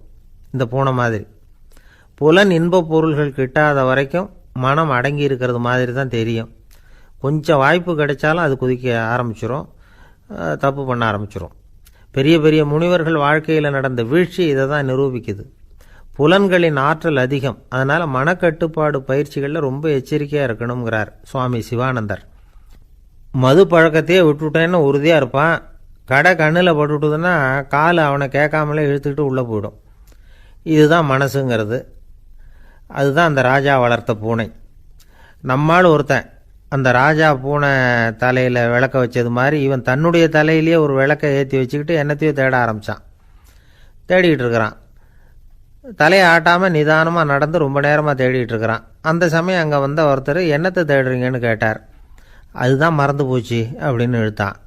சரி, கொஞ்சம் இப்படி உட்காருங்க, ஞாபகம் வந்ததும் தேட ஆரம்பிக்கலாம் அப்படின்னார் அவர். இவன் கொஞ்ச நேரம் உட்காந்து யோசித்தான். அப்புறம் திடீர்னு எழுந்திரிச்சான். ஞாபகம் வந்துட்டுதுன்னா. என்னன்னு கேட்டார். எங்கள் வீட்டில் இருந்த விளக்கை எங்கே வச்சேன்னு தெரியல, அதை தான் தேடிக்கிட்டு இருக்கிறேன், ஏற்றி வைக்கலாம்னு பார்க்குறேன் அப்படின்னா. பக்தின்னு சொல்கிறோம் இல்லையா, அது 3 வகைப்படும் அப்படிங்கிறார் ஒரு பெரியவர். அது என்ன 3 வகைன்னா, தெய்வ பக்தி, அடியார்கள் பக்தி, குரு பக்தி. அடியார் பக்தியை விட தெய்வ பக்தியை விட குரு பக்தி தான் ரொம்பவும் சிறந்ததுங்கிறார் அவர். தெய்வத்துக்கிட்ட செஞ்ச பாவம் குருநாதர்கிட்ட தீர்ந்துருமா. குருநாதர்கிட்ட செஞ்ச பாவம் தெய்வத்துக்கிட்ட போனாலும் தீராதான். இப்படி பெரியவங்கள்லாம் சொல்லி வச்சுருக்கிறாங்க. ஒரு காடு, அங்கே அயோத தௌமியர் அப்படின்னு ஒரு தபோதனர். அவர் பல மாணவர்களை ஒன்றா சேர்த்து ஒரு குருகுலம் நடத்திக்கிட்டு இருக்கிறார். பல தரப்பட்டவங்க, பல திறப்பட்டவங்க மாணவர்கள் அதில் சேர்ந்து படிச்சுக்கிட்டு இருக்கிறாங்க. பாஞ்சால ராஜகுமாரன் ஒருத்தனும் அந்த குருகுலத்தில் சேர்ந்து படிச்சுக்கிட்டு இருக்கிறான். அவன் பேர் ஆருணி. பெரிய இடத்து புள்ள, இருந்தாலும் படுப்பில் ரொம்ப கெட்டிக்காரனாக இருந்தான். அவன் தான் அங்கே முதல் மாணவன். ஒரு நாள் குருநாதர் அந்த அரசகுமாரனை கூப்பிட்டார். நம்ம குருகுலத்துக்கு சொந்தமான வயலில் தண்ணீர் பெருகி வெள்ளம் பயிரை அழிக்குதான், அதனால் நீ போய் மடையை அடைச்சிட்டு வந்துரு அப்படின்னார். அந்த அரசகுமாரன் உடனே புறப்பட்டான். குருநாதர் சொல்லிட்டார்ல, உடனே புறப்பட்டான். நான் பெரிய இடத்து பிள்ளையாச்சே, ராஜகுமாரனாச்சே, ரொம்ப செல்வாக்கூட வளர்ந்தவனாச்சே, நான் போய் வயலில் இறங்கி வேலை செய்கிறதா அப்படின்னுலாம் அவன் நினைக்கல. குருநாதர் கட்டளையை நிறைவேற்ற வேண்டியது நம்ம கடமை அப்படின்னு நினச்சான். உடனே ஒரு மண்வெட்டியை தூக்கி தோளில் வச்சுக்கிட்டு புறப்பட்டு போயிட்டான். வயலுக்கு போனான். பார்த்தான், தண்ணி கரையை உடச்சிக்கிட்டு வயலுக்குள்ளே ஏகமாக பாஞ்சிக்கிட்டு இருக்குது. இவன் மண்வெட்டியால் களிமண்ணை புல்லோடு சேர்த்து புல் பற்ற மாதிரி வெட்டி வெட்டி போட்டான். இருந்தாலும் மடையை அடைக்க முடியல. தண்ணி அதை மீறி வந்துக்கிட்டே இருக்குது. தண்ணி வந்து வேகமாக வயலுக்குள்ளே போய்கிட்டே இருக்குது. போடுற பத்தையெல்லாம் கரைஞ்சி கரைஞ்சி போயிட்டுருக்கு. இருந்தாலும் இவன் தன்னுடைய முயற்சியை கைவிடலை. வெட்டி வெட்டி போட்டுக்கிட்டே இருக்கிறான். காலையில் அங்கே போனவன் சாயந்தரம் வரைக்கும் இப்படி செஞ்சுக்கிட்டு இருக்கிறான். உடம்பும் மனசும் ரொம்பவும் சோர்ந்து போச்சு. இருந்தாலும் குருநாதர் இட்ட கட்டளையை நிறைவேற்றாமல் இருக்கிறோமேங்கிற ஒரு குறை அவனுக்கு இருக்குது. குரு கட்டளையை நிறைவேற்றாத நான் வந்து இன்னமும் இருக்கணுமா அப்படின்னு யோசனை பண்ண ஆரம்பிச்சிட்டான். என்ன செய்யலாம்னு பார்த்தான். நம்ம குருநாதர் இட்ட பணிக்காக இந்த உடம்பையே தியாகம் பண்ணலாம் அப்படின்னு முடிவு பண்ணான். தண்ணி பாயுதில் அதுக்கு குறுக்க விழுந்து அப்படியே மடையை அடைச்சிக்கிட்டு அப்படியே படுத்துட்டான். இது மற்றவங்களுக்கு தெரியாது. அன்னைக்கு ராத்திரி ஒரு விளக்கு முன்னாடி உட்காந்து குருநாதர் பிள்ளைங்களுக்கு பாடம் சொல்லி கொடுத்துக்கிட்டு இருக்கிறார். முதல் வரிசையில் இருக்கக்கூடிய ராஜகுமாரனை காணலை. நம்ம ஆருணி எங்கே போனா அப்படின்னு சொல்லி மற்ற மாணவர்களை விசாரித்தார். இப்போ அவங்க சொன்னாங்க, சுவாமி அவன் காலையில் வயலுக்கு வந்து மடையை அடைக்கிறதுக்காக போனான், நீங்கள் தான் போக சொன்னீங்க, இன்னும் திரும்பி வரல அப்படின்னு அவர் பையன். குருநாதர் உடனே ஒரு தீவெட்டி எடுத்துக்கிட்டு மாணவர்களை அழைச்சிக்கிட்டு வயலுக்கு போனார். அங்கே போய் பார்த்தா ஆளை காணும். ஆருணி ஆருணின்னு சொல்லி சத்தம் போட்டு கூப்பிட்டு பார்க்குறார். நான் இங்கே இருக்கேன் குருநாதா அப்படின்னு காலுக்கு அடியிலேருந்து ஒரு சத்தம் வருது. குனிஞ்சு பார்த்தா அவன் மடையில் படுத்துருக்குறான். என்னப்பா இதுன்னார். காலையிலேருந்து இந்த மடையை அடைச்சி பார்த்தேன் சுவாமி, முடியல, அதனால் இப்படி குறுக்க படுத்துட்டேன். என்னை தாண்டறதுக்கு பயந்து போய் தண்ணியை தேங்கி நின்றுட்டுது அப்படின்னா. அவனுடைய குரு பக்தியையும் அவனை தாண்டறதுக்கு அஞ்சு நிற்கிற தண்ணி தேக்கத்தையும் பார்த்துட்டு எல்லாரும் ரொம்ப ஆச்சரியப்பட்டு போயிட்டாங்களாம். ஆருணி எழுந்திரிச்சு வா அப்படின்னு கூப்பிட்டாரான் குருநாதர். அவன் தண்ணீரை பொழந்துக்கிட்டு எழுந்திரிச்சு வந்தானான். அதனால் அவனுக்கு வந்து உத்தாலகன் அப்படின்னு ஒரு பேர். உத்தாலகன்னா தண்ணீரை பிளந்தவன் அர்த்தம். அந்த உத்தாலகன் மாதிரி இந்த காலத்து மாணவர்களுக்கும் குரு பக்தி வேணும் அப்படின்னு சொன்னோம் ஒரு பள்ளிக்கூடத்தில். உடனே நிறைய மாணவர்கள் எழுந்திரிச்சு நின்னாங்க. சார், நீங்கள் எங்களை வந்து இன்னமும் சரியாக புரிஞ்சுக்கலன்னு நினைக்கிறோம். அன்னைக்காவது ஒருத்தன் அப்படி இருந்தான், இன்றைக்கி ஏகப்பட்ட உத்தாலகர்கள் இருக்கிறோம். எங்கள் வாத்தியார் கட்டளை இட்டால் இப்போவே அது மாதிரி வயலுக்கு போய் மடையில் குறுக்கப்படுத்துக்கிறதுக்கு இந்த வகுப்பில் உள்ள அத்தனை பேரும் தயாராக இருக்கிறோம் அப்படின்னாங்க. அப்படியா அப்படின்னு சொல்லி கேட்டோம் ரொம்ப சந்தோஷமாக. ஒருத்தன் ரொம்ப அடக்கமாக எழுந்திரிச்சான். அப்புறம் சொன்னான், ஆமாம் சார், வகுப்பில் வந்து இவர் நடத்துகிற பாடத்தை கேட்டுக்கிட்டு இருக்கிறத விட பேசாமல் போய் மடையில் படுத்துடுறது ஒன்றும் கஷ்டமான காரியமாக இருக்காது, அதனால தான் எல்லாரும் அங்கே போகிறேன்னு சொல்கிறோம் அப்படிங்கிறான். ஒரு பெரியவர் உட்காந்துருக்கிறார். அவரை சுற்றி அவருடைய தோழர்கள் உட்காந்துருக்கிறாங்க. ஏதோ ஒரு முக்கியமான செய்தியை அவர் வந்து அவங்களுக்கு சொல்லிகிட்டு இருக்கிறார். அவங்களும் ஆர்வமாக கேட்டுக்கிட்டு இருக்கிறாங்க. இந்த சமயத்தில் யாரோ ஒரு ஆள் வேகமாக அங்கே வர்றார். வர்ற வேகத்திலேயே எனக்கு ஏதாவது உதவி செய்யுங்க அப்படின்னு கேட்டுக்கிட்டே வர்றார். கேட்குறது உதவி, ஆனால் குரல் வந்து மிரட்டுறது மாதிரி இருக்குது, அதட்டி கேட்குறது மாதிரி இருக்குது. இதை கேட்டதும் அந்த பெரியவர் ஆத்திரப்படலை, ஆனால் அவரை சுற்றி இருந்தவங்க ஆத்திரப்பட்டாங்க. இதை பெரியவர் கவனித்தார். கொஞ்சம் அமைதியாக இருங்கன்னார். வந்தவரை கூப்பிட்டார். அவருக்கு சில பொருள்களை கொடுத்தார். என்னங்க இப்போ உங்களுக்கு மகிழ்ச்சி தானே அப்படின்னார். ஆ அப்படின்னு அலட்சியமாக அவர் சொல்கிறார். நான் உங்களை நல்ல முறையில் நடத்தினேன்னா அப்படின்னு கேட்குறாரு அவர் மறுபடியும். அதெல்லாம் ஒன்றும் இல்லை அப்படின்னு சொல்லி அவர் சொல்லிகிட்டு இருக்கிறாரு. குரலில் வந்து கடுமை குறையில. சுற்றி இருந்தவங்களால் இதை பொறுத்துக்க முடியல. கோபத்தோடு அவரை நோக்கி நெருங்க ஆரம்பித்தாங்க. பெரியவர் அவங்களையெல்லாம் தடுத்து நிறுத்தினார். வந்தவரை வாங்க என்னோட அப்படின்னு சொல்லி அழைச்சிட்டு போனார். வீட்டுக்கு போனார். அங்கே போனதும் இன்னும் சில பொருள்களை எடுத்து அவர்கிட்ட கொடுத்தார். இப்போ திருப்தி தானே, நான் உங்ககிட்ட நல்ல முறையில் நடந்துக்கிட்டேனா அப்படின்னார். அவர் முகம் இப்போ தான் கொஞ்சம் மலர்ந்தது. ரொம்ப நன்றி, இறைவன் வந்து உங்கள் குடும்பத்துக்கு எல்லா நன்மைகளையும் செய்வான் அப்படின்னு சொன்னார். இதே வார்த்தைகளை என்னுடைய தோழர்கள்கிட்டே வந்து சொல்லிட்டீங்கன்னா அவங்க கோபம் தணிஞ்சிரும், வர முடியுமான்னார். கண்டிப்பாக வர்றேன் அப்படின்னாரு. மறுநாள் காலையில் அந்த இடத்துக்கு வந்தார். அதே மாதிரி சொல்லிவிட்டு அவர் போயிட்டார். தோழர்கள்லாம் ரொம்ப வியப்போடு பெரியவரை பார்த்தாங்க. அந்த பெரியவர் தான் நபிகள் நாயகம். அவர் சொன்னார், ஒருத்தன் ரொம்ப ஆசையாக ஒரு ஒட்டகத்தை வளர்த்துக்கிட்டு வந்தான். ஒரு நாள் அந்த ஒட்டகம் வந்து கயத்தை அறுத்துக்கிட்டு ஓடி போயிட்டுது. அக்கம் பக்கத்தில் இருக்கிறவங்கெல்லாம் அந்த ஒட்டகத்தை பிடிக்கிறதுக்கு முயற்சி பண்ணாங்க. அதை துரத்திக்கிட்டு ஓடினாங்க. ஒட்டகம் வந்து தாறுமாறாக ஓட ஆரம்பிச்சிது. இந்த சமயத்தில் ஒட்டகத்தை வளர்த்தவன் அங்கே ஓடி வந்தான். நீங்கள் அதை ஒன்றும் செய்ய வேணாம், விட்டுருங்க. அதோட சுபாவம் எனக்கு நல்லா தெரியும். அதை சுலபமாக என்னோடய வழிக்கு கொண்டுட்டு வந்துட முடியும். நான் பார்த்துக்கிறேன், விட்டுருங்க அப்படின்னா. எல்லாரும் விலைக்கு போயிட்டாங்க. இவன் என்ன செஞ்சான் தெரியுமா? கொஞ்சம் புல்லை கையில் எடுத்துக்கிட்டு அந்த ஒட்டகத்தை நெருங்கினான். அவ்வளவுதான். அது ஓடி வந்து இவன் காலடியில் உட்காந்துக்கிட்டது. செல்லமாக அதை அப்படியே தடவி கொடுத்தான். முதுகில் ஏறி உட்காந்துக்கிட்டான். அது பாட்டுக்கு சாதுவாக நடந்து போகுது. இந்த கதையை நபிகள் நாயகம் தம்முடைய தோழர்களுக்கு சொல்கிறார். ஒட்டகத்தை மட்டும் இல்லை, சில மனிதர்களையும் கூட சில விதத்தில் அணுகி தான் அவர்களை வந்து சீர்திருத்த வேண்டியிருக்குது அப்படிங்கிறத அவங்களுக்கு உணர்த்தினார். இது ஒரு அழகான உளவியல் அணுகுமுறை. சில குடும்ப தலைவர்கள் கூட இந்த ஒட்டகம் மாதிரி நடந்துக்கிறது உண்டு. அப்புறம் அடங்கி போகிறதும் உண்டு. ஒரு குடும்ப தலைவர் காலையில் எழுந்திரிச்சதுலேருந்து சத்தம் போட்டு கத்திக்கிட்டு இருப்பார். பக்கத்தில் இருந்தவங்கெல்லாம் ஓடி போய் சமாதானம் பண்ணி பார்த்தாங்க. அவர் ஓயறது மாதிரி தெரியல. கடைசியில் அவர் மனைவி வந்தாங்க. நீங்கள் எல்லாம் விலைக்கு போயிடுங்க, அவர் சுபாவம் எனக்கு தெரியும், நான் பார்த்துக்கிறேன் அப்படின்னாங்க. சரின்னு எல்லோரும் போயிட்டாங்க. சாயந்தரமாக வந்து பார்க்குறாங்க, அவர் சத்தம் இல்லாமல் ஒரு மூலையில் உட்காந்துருக்கிறார். ரொம்ப சாதுவா. ஆச்சரியமாக இருந்தது. என்னம்மா பண்ணீங்கன்னு கேட்டாங்க. அது ஒன்றும் இல்லைங்க, ஒரு வேளை சாப்பாட்டை நிறுத்தினேன், பட்னி போட்டேன், அவ்வளவுதான் அப்படின்னாங்க அந்த அம்மா. என்னை விட யோக்கியம் இந்த உலகத்தில் வேறு யாரும் இல்லை சார் அப்படின்னார் ஒருத்தர். அவரை விட அயோக்கியன் வேறு யாரும் இருக்க முடியாதுங்கிற முடிவுக்கு கேட்டவங்க வந்துட்டாங்களாம். மனுஷனுக்கு இருக்கிற ஒரு மிகப்பெரிய குறையே தன்கிட்ட இருக்கிற குறை அவனுக்கு தெரியாமல் போகிறது தான். ஆனால் அடுத்தவங்ககிட்ட இருக்கிற குறை இவனுக்கு தெளிவாக தெரிஞ்சிடும். ஒரு ஒட்டகம் ஒரு கொக்கை பார்த்து ஒரு கேள்வி கேட்டுதான். என்ன கேள்வி தெரியுமா? உன் கழுத்து ஏன் இப்படி வளைஞ்சி போயிருக்குது அப்படின்னு கேட்டிருக்கு. இதுக்கு உடம்பே வளைச்சல். இது போய் கொக்கை கிண்டல் பண்ணுது. இன்றைக்கி மனித சுபாவமும் கிட்டத்தட்ட இப்படி தான் இருக்குது. இந்த உலகத்தில் குறையில்லாத மனிதர்கள் யாரும் கிடையாது, நாம் உள்பட அப்படிங்கிறத முதல்ல நாம் நல்லா புரிஞ்சுக்கணும். ஒரு ஊரில் ஒரு விற்பனை நிலையம் இருந்தது. செல்ல பிராணிகளை விற்பனை செய்கிற நிலையம் அது. நாய், கிளி, பூனை இப்படி நிறைய வச்சு விற்பனை பண்ணிகிட்டு இருக்கிறாங்க.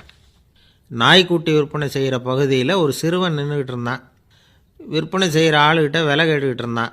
அதோ இருக்குதே அந்த நாய்க்குட்டி என்ன விலை அப்படின்னு கேட்டானா. 1000 ரூபா அப்படின்னாரான். சரி அது வேணாம், இது என்ன விலைன்றிருக்கான். 500 ரூபா அப்படின்னாரான். இந்த சின்ன பையன் கையில் வச்சுருந்தது வெறும் 50 ரூபா தான். அதனால் இதை விட குறைச்சலாக கிடைக்குமான்னு பார்த்துருக்கான். அந்த கடையில் ஒரு மூலையில் சரியாக கவனிக்கப்படாமல் ஒரு நாய்க்குட்டி படுத்து கிடந்தது. பாவமாக கத்திக்கிட்டு இருந்தது. அதை பார்த்ததுமே இவனுக்கு அது ரொம்ப பிடிச்சி போச்சு. உடனே அந்த கடைக்காரரை பார்த்து, அதுவும் அந்த மூலையில் படுத்து கிடக்குதே அந்த நாய்க்குட்டி என்ன விலை அப்படின்னு கேட்டிருக்கான்.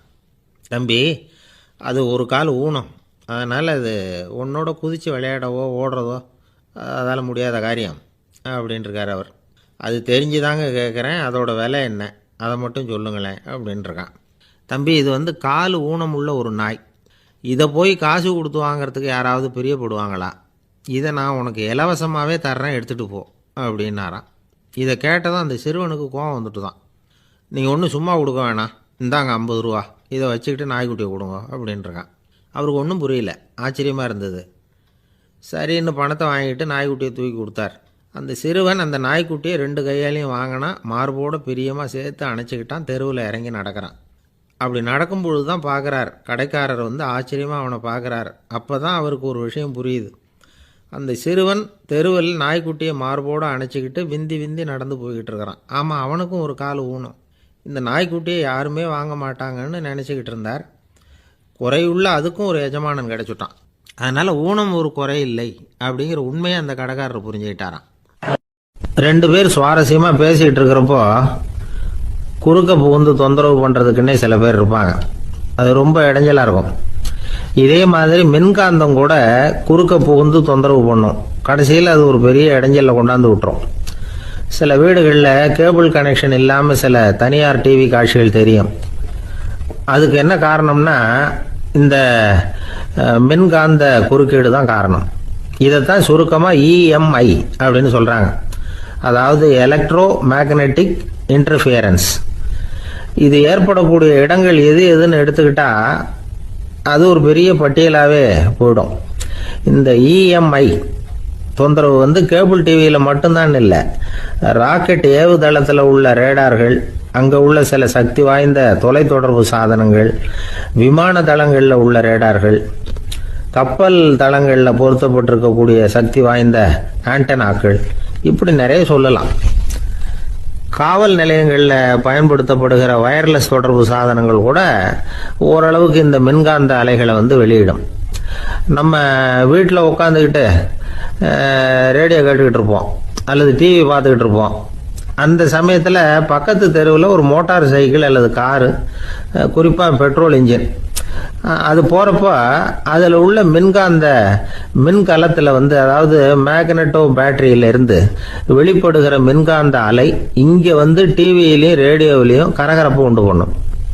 சரி, இது பெருசாக என்ன இடைஞ்சலை உண்டு பண்ணிட போகுது அப்படின்னு நாம் அலட்சியமாக நினைக்கலாம். வயசானவங்களுக்கு மறதி நோயின்னு ஒன்று வரும்ல, அல்ஷமீர், அதாவது மூளையில் உள்ள செல்கள் செயலிழந்து போயிடுறது. அது செய்ய வேண்டிய வேலையை மறந்துடும். மனைவியே எதிரில் நின்னா கூட உன்னை எங்கேயோ பார்த்தது மாதிரி தெரியுதே அப்படின்னு சொல்லிட்டு இருப்பாங்க. அப்படி ஒரு மறதி. இந்த விசித்திரமான நோய்க்கு இதுவரைக்கும் மருந்தே இல்லைன்னு வேற சொல்றாங்க. இந்த மைக்ரோ ஓவன் அப்படின்னு சொல்லக்கூடிய சமையல் அடுப்புகள் கூட மின்காந்த அலைகளை வெளியிடுது.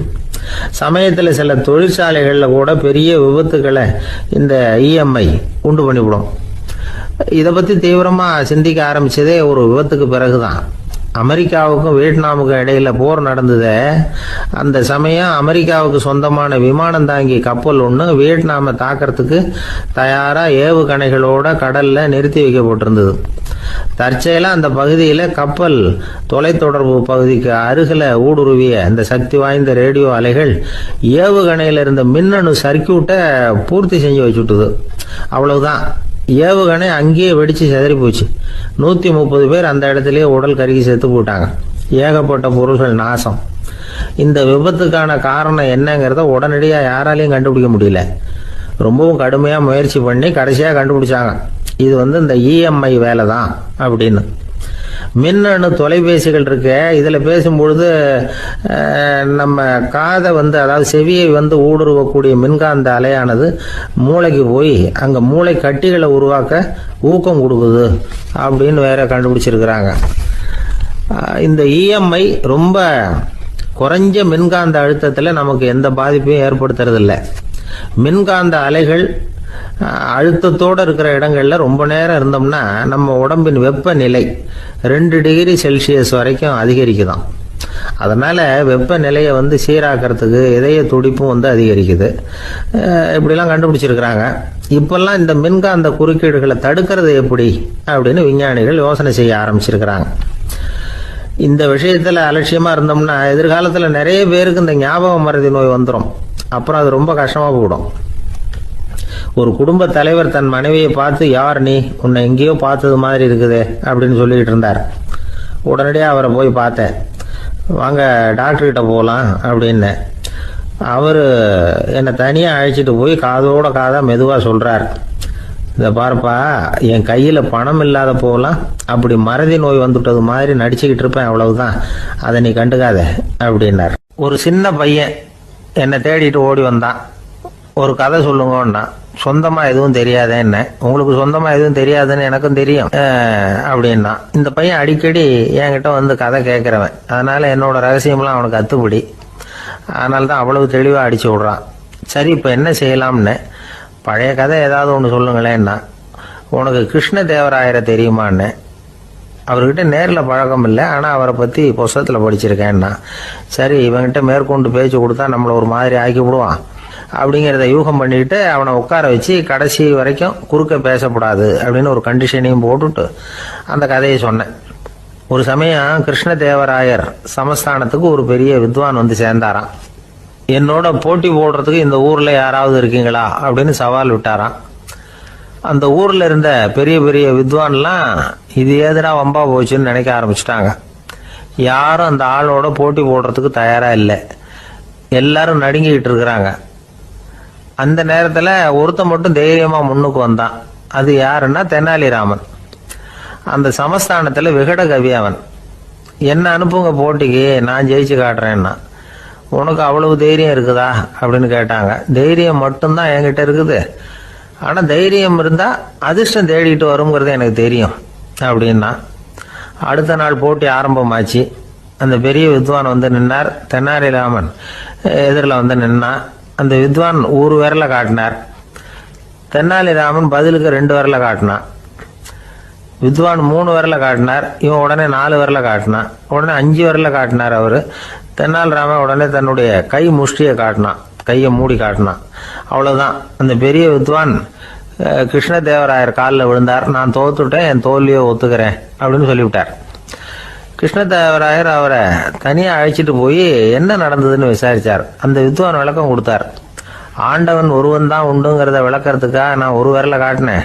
அப்படி இல்லை, சக்தியை சேர்த்தா சக்தி சிவன் 2 பேர் உண்டுன்னு உங்க வித்வான் 2 விரலை காட்டினார். மூர்த்திகள் 3 பேருங்கிறதுக்காக நான் 3 விரலை காட்டினேன். வேதங்கள் 4ன்னு சொல்லி அவர் 4 விரலை காட்டினார். பஞ்சபூதங்கள் 5ன்னு நான் 5 விரலை காட்டினேன். அதையெல்லாம் அடக்கி ஆளணும்னு சொல்லி அவர் கையை மூடி உறுதியாக காட்டினார். அடடா, உங்க வித்வானுக்கு எப்பேற்பட்ட அறிவு! அவர் தான் ஜெயிச்சார், நான் தோத்துட்டேன் அப்படின்னார் அவர். அப்படி சொல்லிவிட்டு அவர் போயிட்டார். அதுக்கப்புறம் தெனாலிராமனை கூப்பிட்டு என்னப்பா நடந்தது அப்படின்னு கேட்டாராம். அதுக்கு தெனாலிராமன் விளக்கம் கொடுத்துருக்குறான். அவன் முதல்ல என்னை கொன்னுடுவேன்னு அந்த வித்வான் ஒரு விரலை காட்டினான். உடனே ஒரு 2 கண்ணையும் தோண்டி போடுவேங்கிறதுக்காக நான் 2 விரலை காட்டினேன். உனக்கு நாமம் போட்டுருவேன்னு சொல்லி 3 விரலை காட்டினான். அதை அழிச்சிருவேன்னு 4 விரலை காட்டினேன். உன்னை அரைஞ்சிருவேன்னு அவன் 5 விரலை காட்டினான். நான் உங்களை குத்தி போடுவேன்னு சொல்லி கையை மூடி காட்டினேன் அப்படின்னா. இப்போ பாருங்க, ஜெயிச்சது யார்? தைரியம் மட்டும் இருந்துட்டா அதிர்ஷ்டம் தானா தேடி வருங்கிறது எவ்வளவு உண்மையா போச்சு. அதனால நாம எப்பவும் தைரியமா இருக்கணும்னு சொல்லிவிட்டு என் எதிரில் கதை கேட்டுட்டு உட்காந்துருந்த சின்ன பையனை பார்த்தேன். அவன் என்னை நிமிர்ந்து பார்த்தான். அவன் தன்னோட கை கால் 2ஐயும் ஒரு மாதிரியா என் முன்னால தூக்கி 20 விரலை காட்டினான். எனக்கு ஒன்றும் புரியல. இதுக்கு என்னப்பா அர்த்தம்னு கேட்டேன். இதே கதையை இதுக்கு முன்னாடி என்கிட்ட 20 தடவை நீங்க சொல்லியிருக்கீங்கன்னு அர்த்தம் அப்படின்னா. நம்ம கிட்ட ஒருத்தன் தப்பா நடந்துகிட்டானா உடனே நாம என்ன செய்வோம்? கையை ஓங்கிட்டு அவனை அடிக்க போவோம். நாம அவங்கிட்ட அவனை விட ஒருபடி மேலா தப்பா நடந்துக்குவோம். ஆனா பெரியவங்கெல்லாம் அப்படி நடந்துக்கிறது இல்லை. இன்னா செய்தாரை ஒருத்தல் அவர் நாண நன்னயம் செய்து விடல் அப்படின்னு வள்ளுவர் சொல்லியிருக்காரு இல்லையா? அதுக்கு தகுந்த மாதிரி நடந்துக்குவாங்க. பாயசித் விஸ்தாமிங்கிறவர் ஒரு பெரிய ஞானி.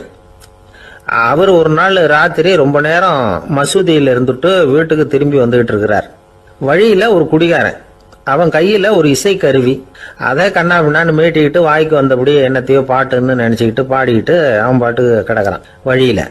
அதோட இருந்தாலும் பரவாயில்ல, அந்த பக்கமா வழியில போறவங்க வர்றவங்களை எல்லாம் பார்த்து கண்ணா பின்னான்னு திட்டிக்கிட்டு இருக்கிறான், ரொம்ப வளர்க்குறான். பாயசித் பிஸ்தாமிங்கிற அந்த பெரியவர் அந்த வழியா போறார். அவனை பார்க்கிறார். அவனுடைய நிலைமையை பார்த்துட்டு பரிதாபப்படுறார். ஏன்பா இது மாதிரி எல்லாம் நடந்துக்கிற, இப்படி நடக்கலாமா அப்படின்னு ஏதோ கொஞ்சம் புத்திமதி சொல்றதுக்கு ஆரம்பிச்சார். அவனுக்கு கோபம் வந்துட்டுது. கையில வச்சிருந்த வாத்திய கருவி அதால ஓங்கி அந்த பெரியவர் தலையில ஒரு அடி கொடுத்தான். ரத்த காயம் ஏற்பட்டு போச்சு. அவன் கையில இருந்த இசை கருவியும் அடிச்ச வேகத்துல 2ஆ உடைஞ்சு போச்சு. அவ்வளவு வேகமா அடிச்சிருக்கான். இவ்வளவு தூரத்துக்கு நடந்து போச்சுல்ல. அந்த மாபெரும் ஞானி வாயை திறந்து ஒரு வார்த்தை கூட பேசல. பேசாம தலையை பிடிச்சிக்கிட்டு அவர் பாட்டுக்கு போயிட்டார். மறுநாள் அந்த பெரியவர் என்ன பண்ணார் தெரியுமா? கொஞ்சம் இனிப்பு பண்டங்கள், கொஞ்சம் பணம், இது 2ஐயும் ஒரு ஆள் மூலமா அனுப்பி வச்சார் அந்த குடிகாரனுக்கு. அவனுக்கு ஒன்றும் புரியல. என்ன விவரம்னு விசாரிச்சான். வந்த ஆளு ஒரு கடுதாசியை நீட்டினான். அதுல விவரம் இருந்தது. ஞானி எழுதியிருக்கிறார், இதை பார்ப்பா, உங்களுடைய இசைக்கருவி உடையறதுக்கு என்னுடைய தலை காரணமா ஆயிட்டுது. அதுக்காக நான் ரொம்ப வருத்தப்படுறேன். அதுக்காக தான் பணம் அனுப்பி வச்சிருக்கேன். வேற புதுசா ஒரு இசைக்கருவி வாங்கிக்கோ. அப்புறம் இன்னொரு விஷயம், நேற்றுக்கு ராத்திரி என்கிட்ட ஏகப்பட்ட கசப்பான வார்த்தைகளை வந்து பேசினேன். இதோட அனுப்பியிருக்கிற இனிப்பு பண்டங்களை சாப்பிட்டு உன்னுடைய நாவல உள்ள கசப்பை மாத்திக்கோ அப்படின்னு அதுல எழுதப்பட்டிருந்தது.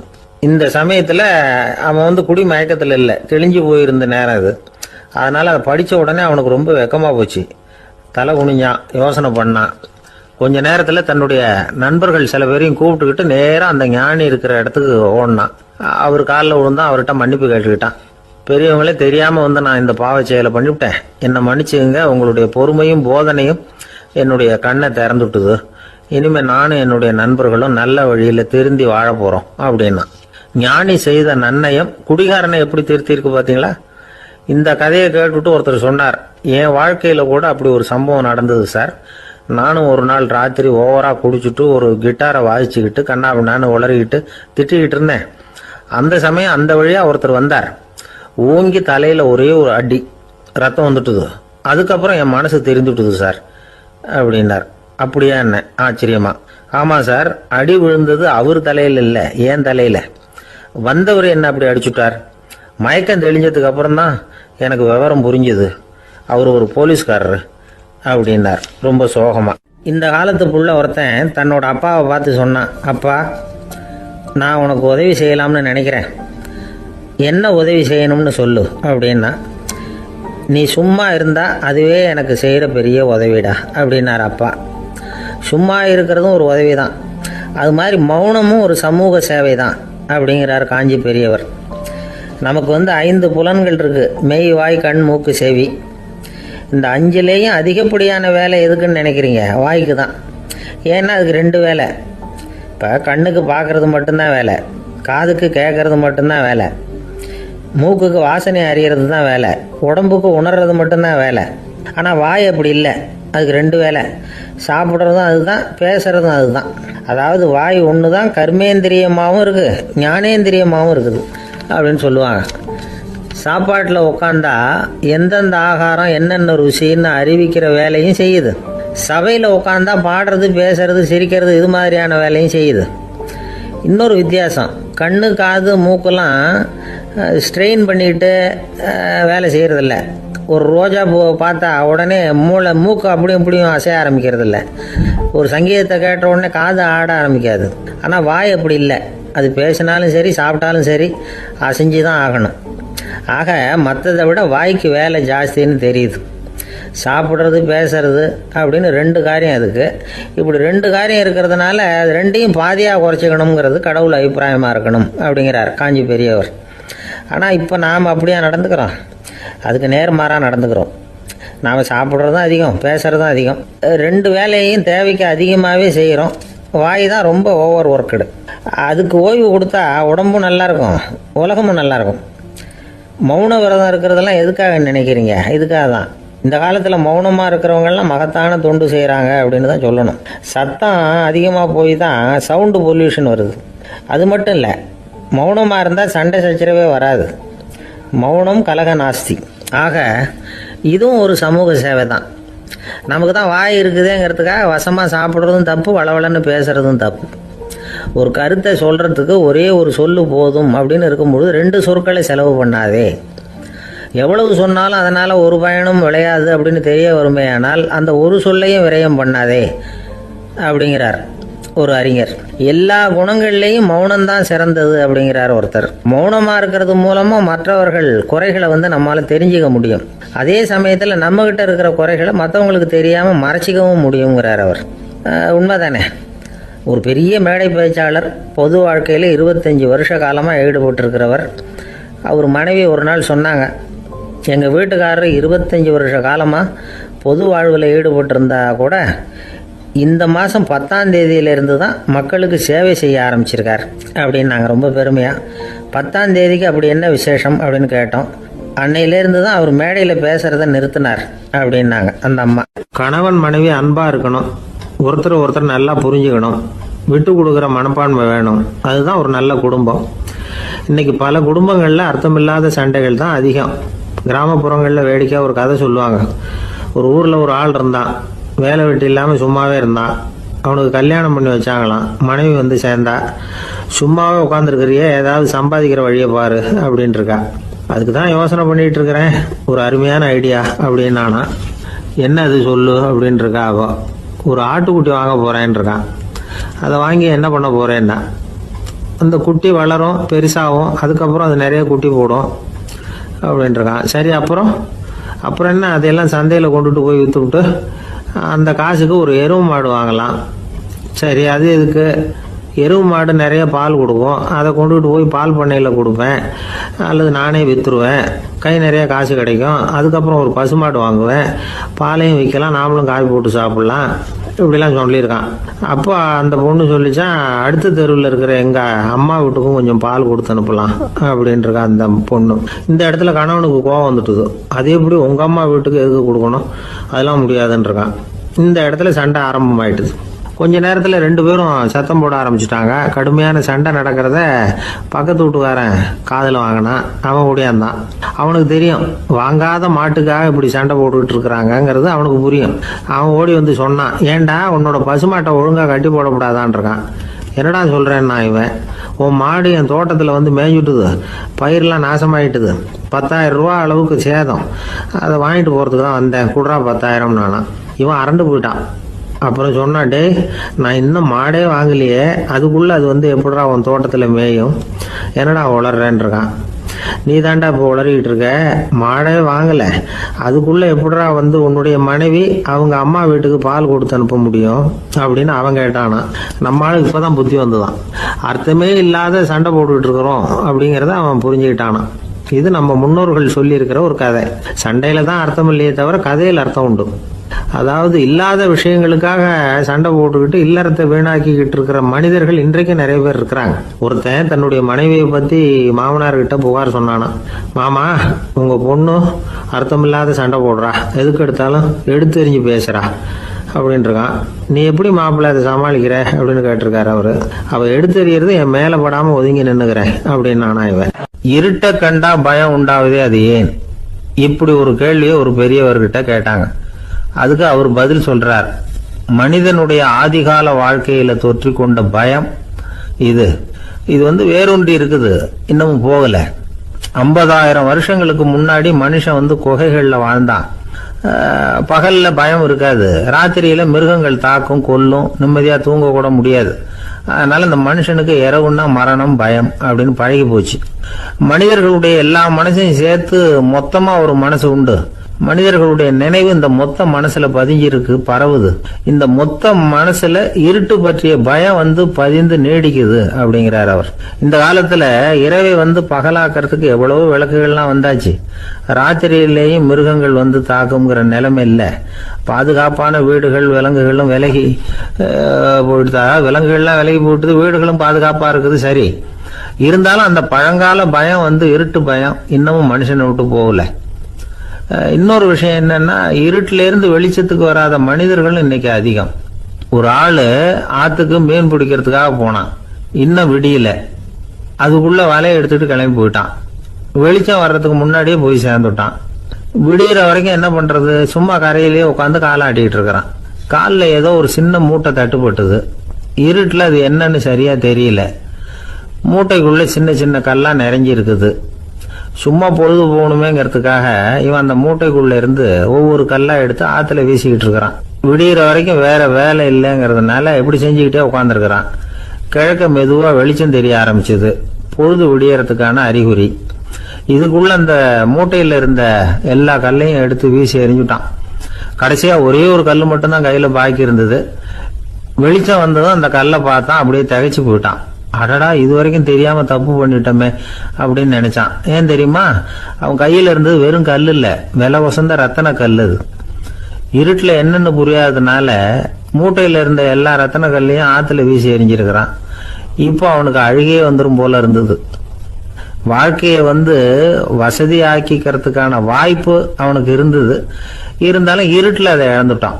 அந்த வகையில அவனுக்கு கொஞ்சம் அதிர்ஷ்டம் இருந்திருக்குது. அதாவது ஏதோ ஒரு வகையில இருந்திருக்குது. அதனாலதான் அந்த கடைசி கல்ல எரியறதுக்குள்ள வெளிச்சம் வந்துட்டுது.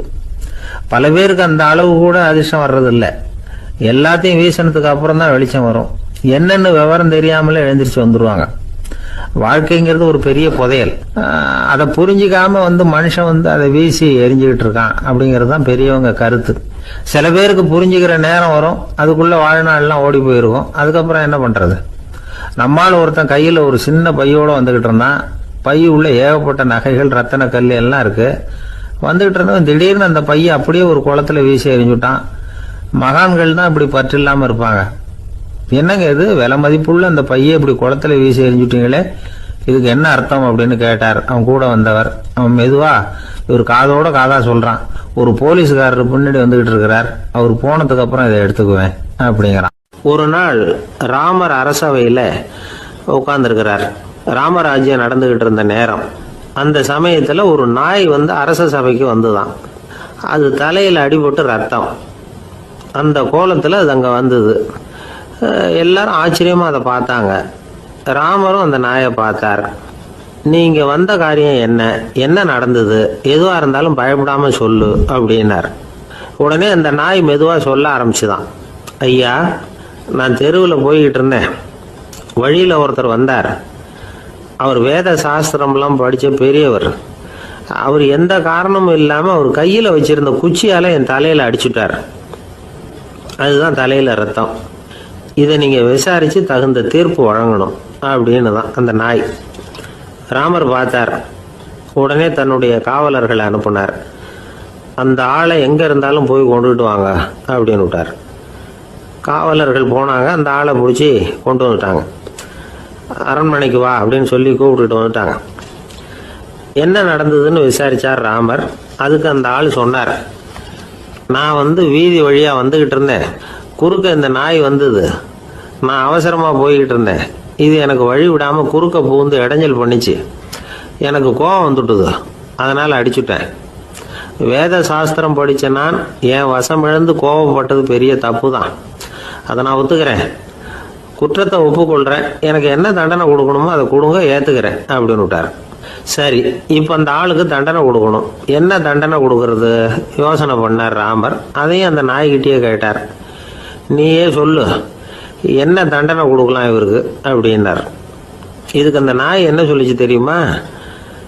இவரை ஏதாவது ஒரு கோயிலுக்கு தர்மகர்த்தாவாக நியமனம் பண்ணி விடுங்க, அதுதான் இவருக்கு சரியான தண்டனை அப்படின்னுது. இதை கேட்டதும் ராமர் முகத்தில் புன்னகை. ஆனால் அங்கே இருந்த மற்றவங்களுக்கெல்லாம் ஆச்சரியம். அது எப்படி, தப்பு செஞ்சவங்களுக்கு தண்டனை கொடுக்கறது தானே நியாயம், அதை விட்டுவிட்டு தர்மகர்த்தா பதவியை கொடுக்க சொல்லுது இந்த நாய் அப்படிங்கிற ஆச்சரியம். இந்த சந்தேகத்தை அந்த நாய்கிட்டே கேட்டாங்க அங்கே இருந்தவங்க. இதுக்கு அந்த நாய் பதில் சொல்லிச்சான். நான் போன பிறவியில் ஒரு கோயிலுக்கு தர்மகர்த்தாவாக இருந்தேன்.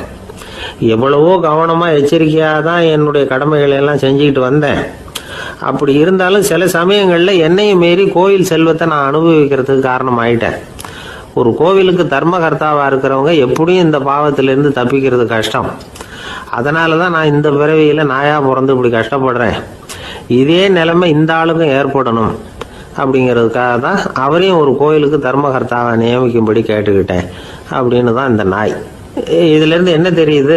எந்த பதவியில் நாம் இருந்தாலும் நமக்கு தெரியாமல் கூட அதை தவறாக உபயோகப்படுத்தக்கூடாதுங்கிறத இதிலேருந்து புரிஞ்சுக்கணும்.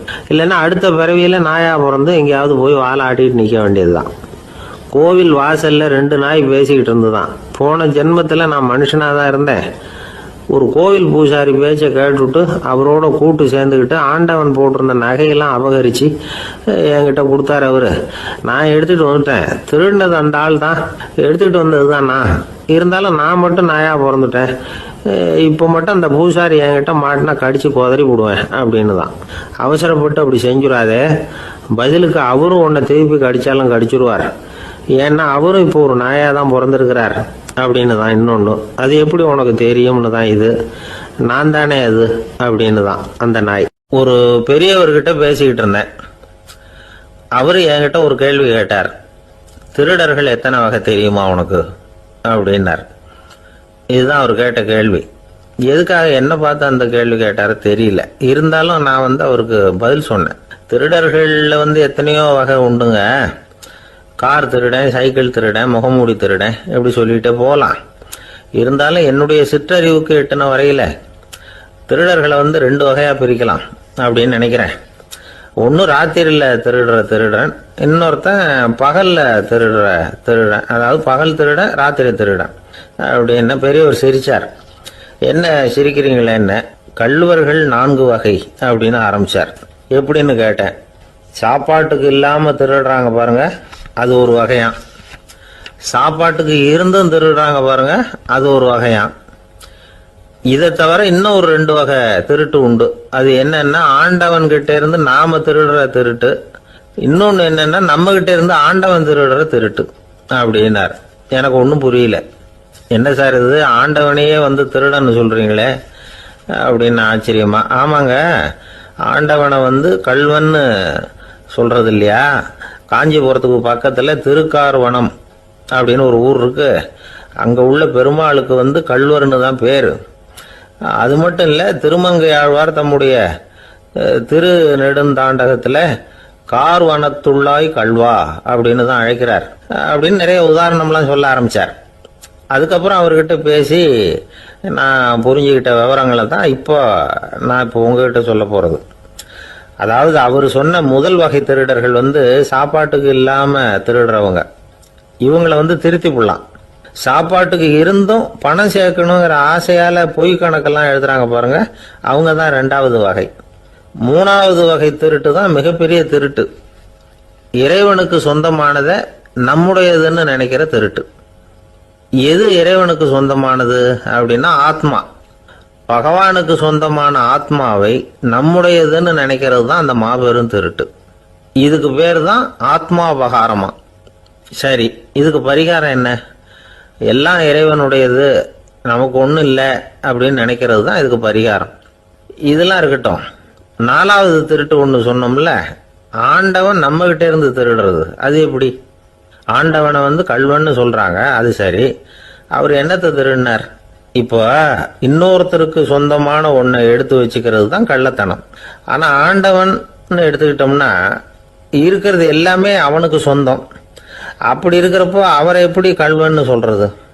இது என்ன புரியாம இருக்குதே அப்படின்னு சொல்லி பார்த்தா அதுக்கும் விளக்கம் சொல்றாங்க அவங்க. அதாவது ஆண்டவனுக்கு உருவமே கிடையாது, அரூபமா இருக்கிறவன், அதாவது உருவம் இல்லாம இருக்கிறவன். அப்படி உள்ள பகவான் நம்மள மாதிரி உருவத்தில் இருக்கிறான். நம்மள மாதிரியே கையை காலு மூக்கெல்லாம் இருக்குது ஆண்டவனுக்கு. இந்த உருவம் நம்ம கிட்ட இருந்து திருடினது தானே.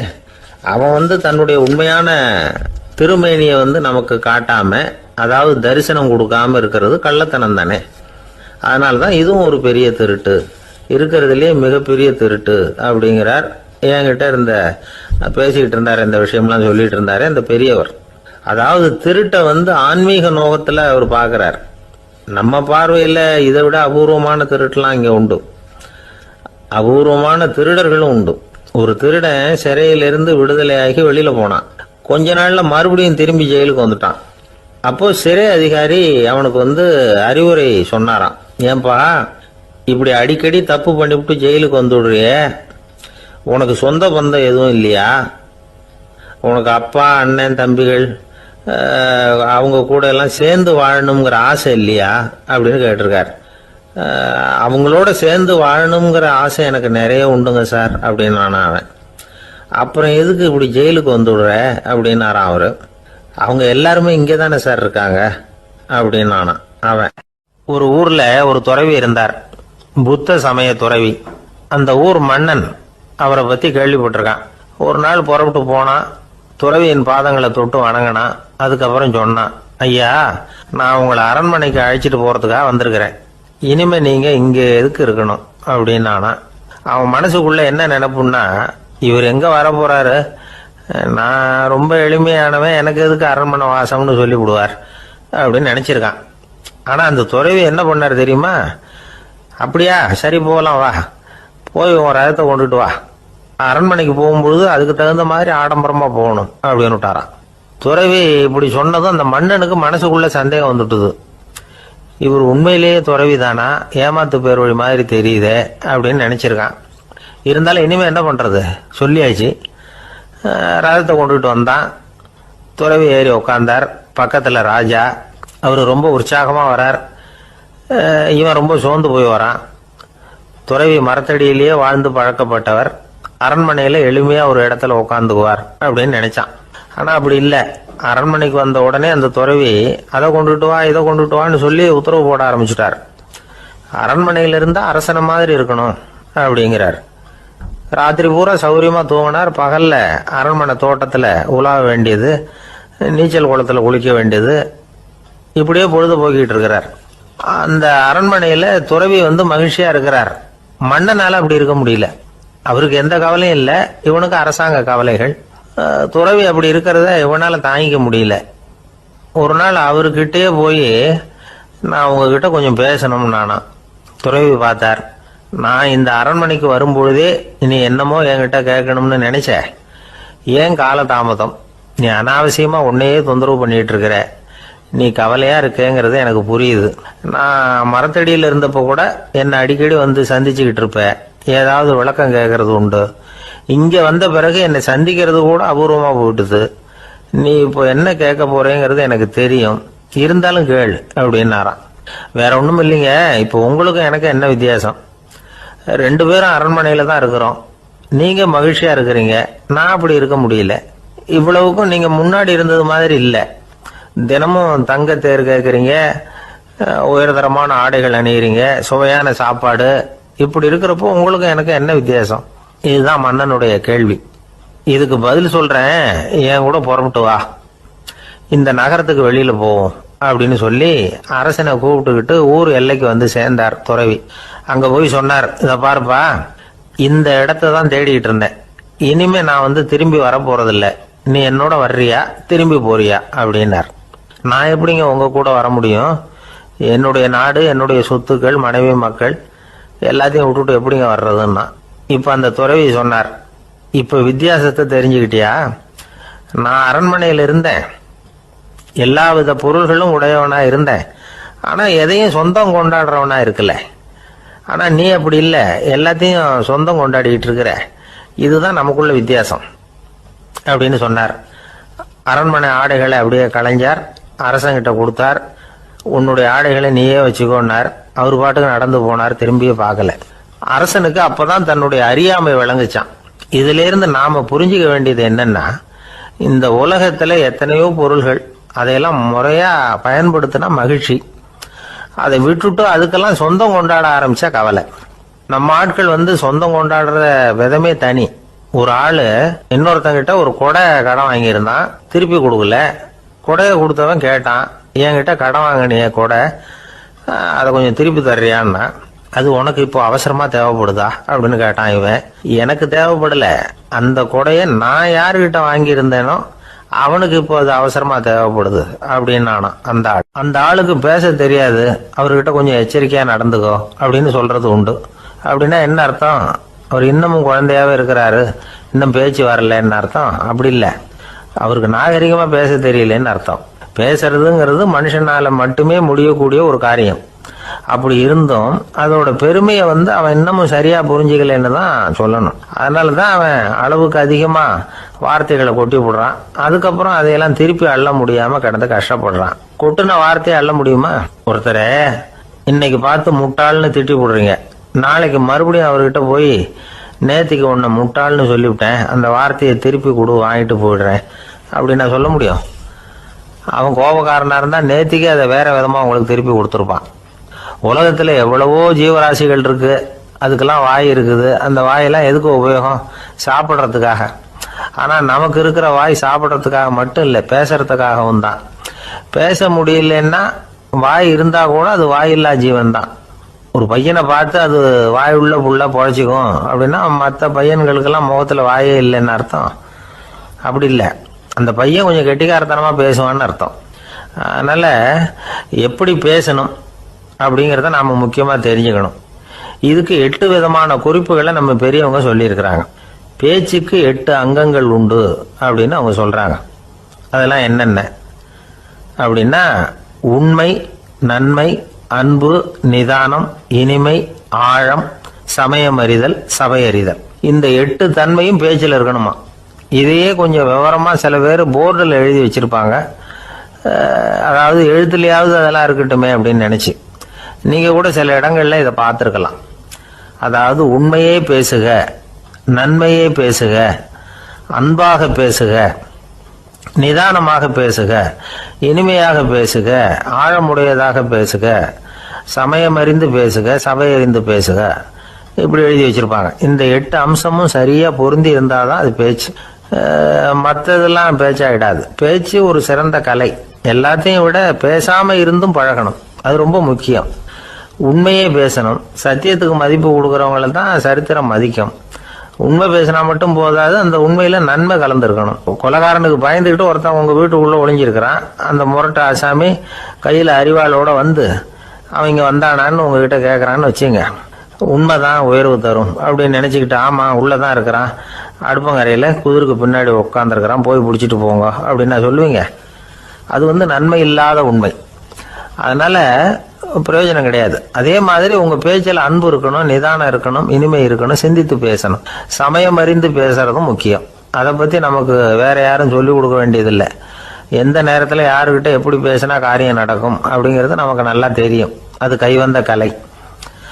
அவையறிந்து பேசுற திறமை பேச்சாளர்களுக்கு ரொம்ப அவசியம். அது இல்லைன்னா நிலைமை பரிதாபமாயிடும். ஒரு பேச்சாளர் ரொம்ப மும்முரமா பேசிக்கிட்டே இருந்தாராம். ரொம்ப நேரம் நிறுத்தவே இல்லை, பேசிக்கிட்டே இருக்கிறாரு. சபையில் இருந்தவங்கலாம் ஒவ்வொருத்தரும் எழுந்திரிச்சு போய்கிட்டே இருக்கிறாங்க. கடைசியில் 2 பேர் தான் அக்கறையா பேசுகிறவரை கவனிச்சுட்டு உட்காந்துருந்தாங்களாம். மேடையில் பேசிக்கிட்டு இருந்தவர் அவங்கள பார்த்து சொன்னாராம், எனக்கு கூட்டம் முக்கியம் இல்லை, எவ்வளவு பேர் என் பேச்சை கேட்குறாங்க அப்படிங்கிறது முக்கியம் இல்லை. நீங்கள் 2 பேராவது ஊக்கமாக என்னை கவனிச்சுக்கிட்டு உட்காந்துருக்குறீங்க, அது போதும். உங்களுக்காகவே நான் பேசிக்கிட்டு இருக்கிறேன் அப்படின்னார். இதை கேட்டதும் உட்கார்ந்துருந்த 2 பேர்ல ஒருத்தர் எழுந்திருச்சு, அப்படி இல்லைங்க, நாங்கள் 2 பேரும் நீங்கள் பேசி முடிச்ச உடனே தொடர்ந்து பேச வேண்டிய ஆளுங்க, அதுக்காக தான் காத்துக்கிட்டு இருக்கிறோம், சீக்கிரம் முடிங்க அப்படின்னாங்களாம். ஒரு ஊர்ல ஒரு புகழ்பெற்ற பத்திரிகையாளர் இருந்தார். அவர் ஒரு நாள் திடீர்னு இறந்து போயிட்டார். அதுக்கப்புறம் நேராக சொர்க்கத்துக்கு போனார். சொர்க்கத்தின் வாசல்ல நின்றுகிட்டு இருந்த ஒருத்தர் அவரை தடுத்தார். இதை பாரு, ஏற்கனவே இங்கே 12 பத்திரிகையாளர்கள் இருக்கிறாங்க, அவங்களுக்கே இங்கே வேலை இல்லை. அதுக்கு என்ன காரணம்னா, சொர்க்கத்தில் திடுக்கிடும் செய்திகள்லாம் ஒன்றும் கிடையாது. அப்படி என்ன இருக்க போகுது இங்கே எல்லாம் அது ஒழுங்காக நடந்துகிட்டு இருக்கோம். எல்லாம் ஒழுங்காக நடந்தால் பத்திரிகைகளுக்கு சுவாரஸ்யமான கொலை கொள்ளை தீ வைப்பு இது மாதிரி எதுவும் இங்கே இல்லை. ஏற்கனவே இங்கே இருக்கிறவங்க எல்லாரும் மரத்தடியில் உட்காந்துக்கிட்டு தியானம் பண்ணிகிட்டு இருக்கிறாங்க. அந்த ஒரே செய்தி தான் தினமும் இங்கே வந்துக்கிட்டு இருக்குது. அதை படிக்கிறதுக்கே இங்கே ஆள் கிடையாது. அதனால் நான் என்ன சொல்கிறேன்னா, நீ பேசாமல் நரகத்துக்கே போயிடு. அங்கே எவ்வளவோ நிகழ்ச்சிகள் நடந்துக்கிட்டு இருக்கு. அங்கே தான் அதிகமான பத்திரிகையாளர்கள் தேவைப்படுறாங்க. அங்கே உனக்கு நிறைய வேலை இருக்கும், அதை செய்கிறதில்ல நீயும் மகிழ்ச்சியாக இருக்கலாம் அப்படின்னு சொன்னாராம். அங்கே அந்த சொர்க்கத்தின் வாசலில் நின்றுக்கிட்டு இருந்தவர். இந்த பத்திரிகையாளர் அங்கேயே நின்று கொஞ்சம் யோசனை பண்ணார். இவருக்கு சொர்க்கத்திலே இருக்கணும்னு தான் ஆசை. அதனால மெதுவாக அவர்கிட்ட பேசினாராம், ஐயா, என்னை ஒரு 24 மணி நேரம் இங்கே உள்ளே இருக்கிறதுக்கு அனுமதி கொடுங்க. இங்கே இருக்கிற பல பத்திரிகையாளர்களை எனக்கு தெரியும். அவங்களில் சில பேரை சமாதானப்படுத்தி மெதுவாக பேசி நரகத்துக்கு அனுப்பி வச்சுட்றேன். நான் இங்கே இருந்துக்கிறேன். உங்கள் கணக்குப்படி 12 பேருக்கு மேலே இங்கே தாண்டாது, அப்படி பார்த்துக்கிறேன் அப்படின்னாராம். அவரும் யோசனை பண்ணி பார்த்துட்டு, சரி அப்படியே உனக்கு அனுமதி கொடுக்குறேன், ஆனால் ஒரு விஷயம், 24 மணி நேரம் தான் அனுமதி, அதுக்குள்ளே எல்லாம் நடக்கணும் அப்படின்னு இருக்கார். சரின்னு சொல்லிவிட்டு இந்த பத்திரிகையாளர் உள்ளே போனார்.